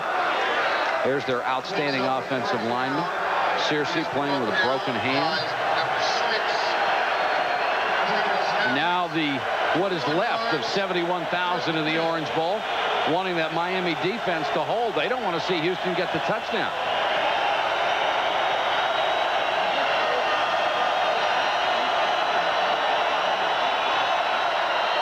Klingler throws in a hurry, and once again the catch made by Fred Gilbert, and then he is sandwiched in a hurry. Paul White, number 4, hit him first.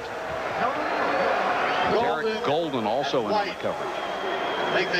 Paul White was supposed to be the nickel defensive back tonight, but they didn't need him, and they played it with just a base defense.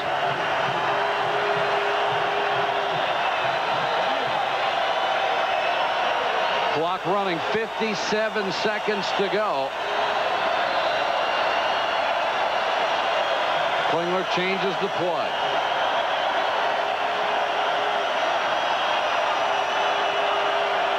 Klingler looks exhausted. Shovel pass intended for Miles, incomplete. Let's go to Jerry Punch. Jerry? Guys, no one was more embarrassed about what happened in the Cotton Bowl last year than head coach Dennis Erickson. He said it would be a different 1991 football team, and indeed it is. They are up 40-3. No taunting, no showboating, no pointing the finger. Indeed, Erickson promised we would win with dignity, and indeed they are, guys. You got that right, Jerry. And they don't like the fact that the new taunting rule is tabbed the Miami rule. They think it's terribly unfair. But they won't have to worry about it if they act the way they did tonight. Gilbert again, trying to use that one-on-one speed, but here come 3 more defenders. They swarm you like crazy.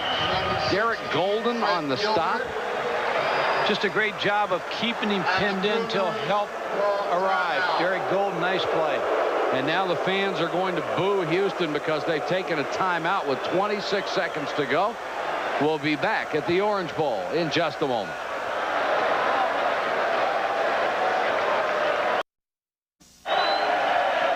Only 26 seconds left on the clock. Houston desperately wanting to get in the end zone. Miami desperately trying to keep them out. Sports Center is next.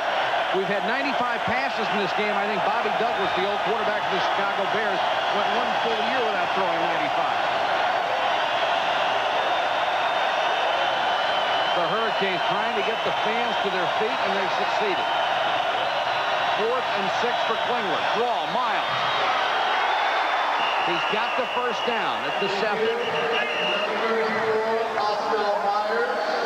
And they will stop the clock again. I guess right now you're watching a battle of pride with 20 seconds left. Hardly, certainly not going to make any difference in the outcome, but Houston wants in.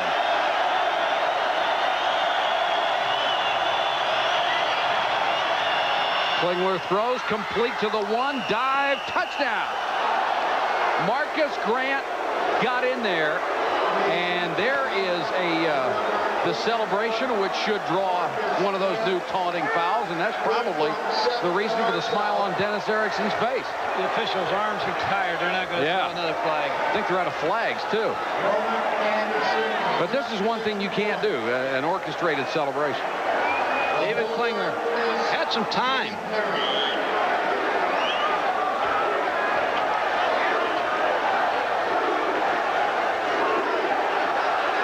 Roman Anderson will come on for the first time since he kicked a field goal to try to add the point after. And Anderson puts it through. He is 11 for 11 and has 124 straight. And here's the celebration dance. 3 seconds remain. The University of Miami Hurricanes 40 on the Cougars of Houston 10. Well, I don't know if I'd be out there celebrating that much when you've been lumped the way they have tonight, 40-10. Here's the rule. No player or substitute can use language, gestures, engage in any acts that provoke ill will or are demeaning to the image of the game, including pointing the finger, hand, arm, or ball at an opponent, baiting an opponent, or enticing an opponent or spectators in any other way, and the dance falls within the categories of those. The key to enforcement is to determine if it's prolonged or predetermined. This is both.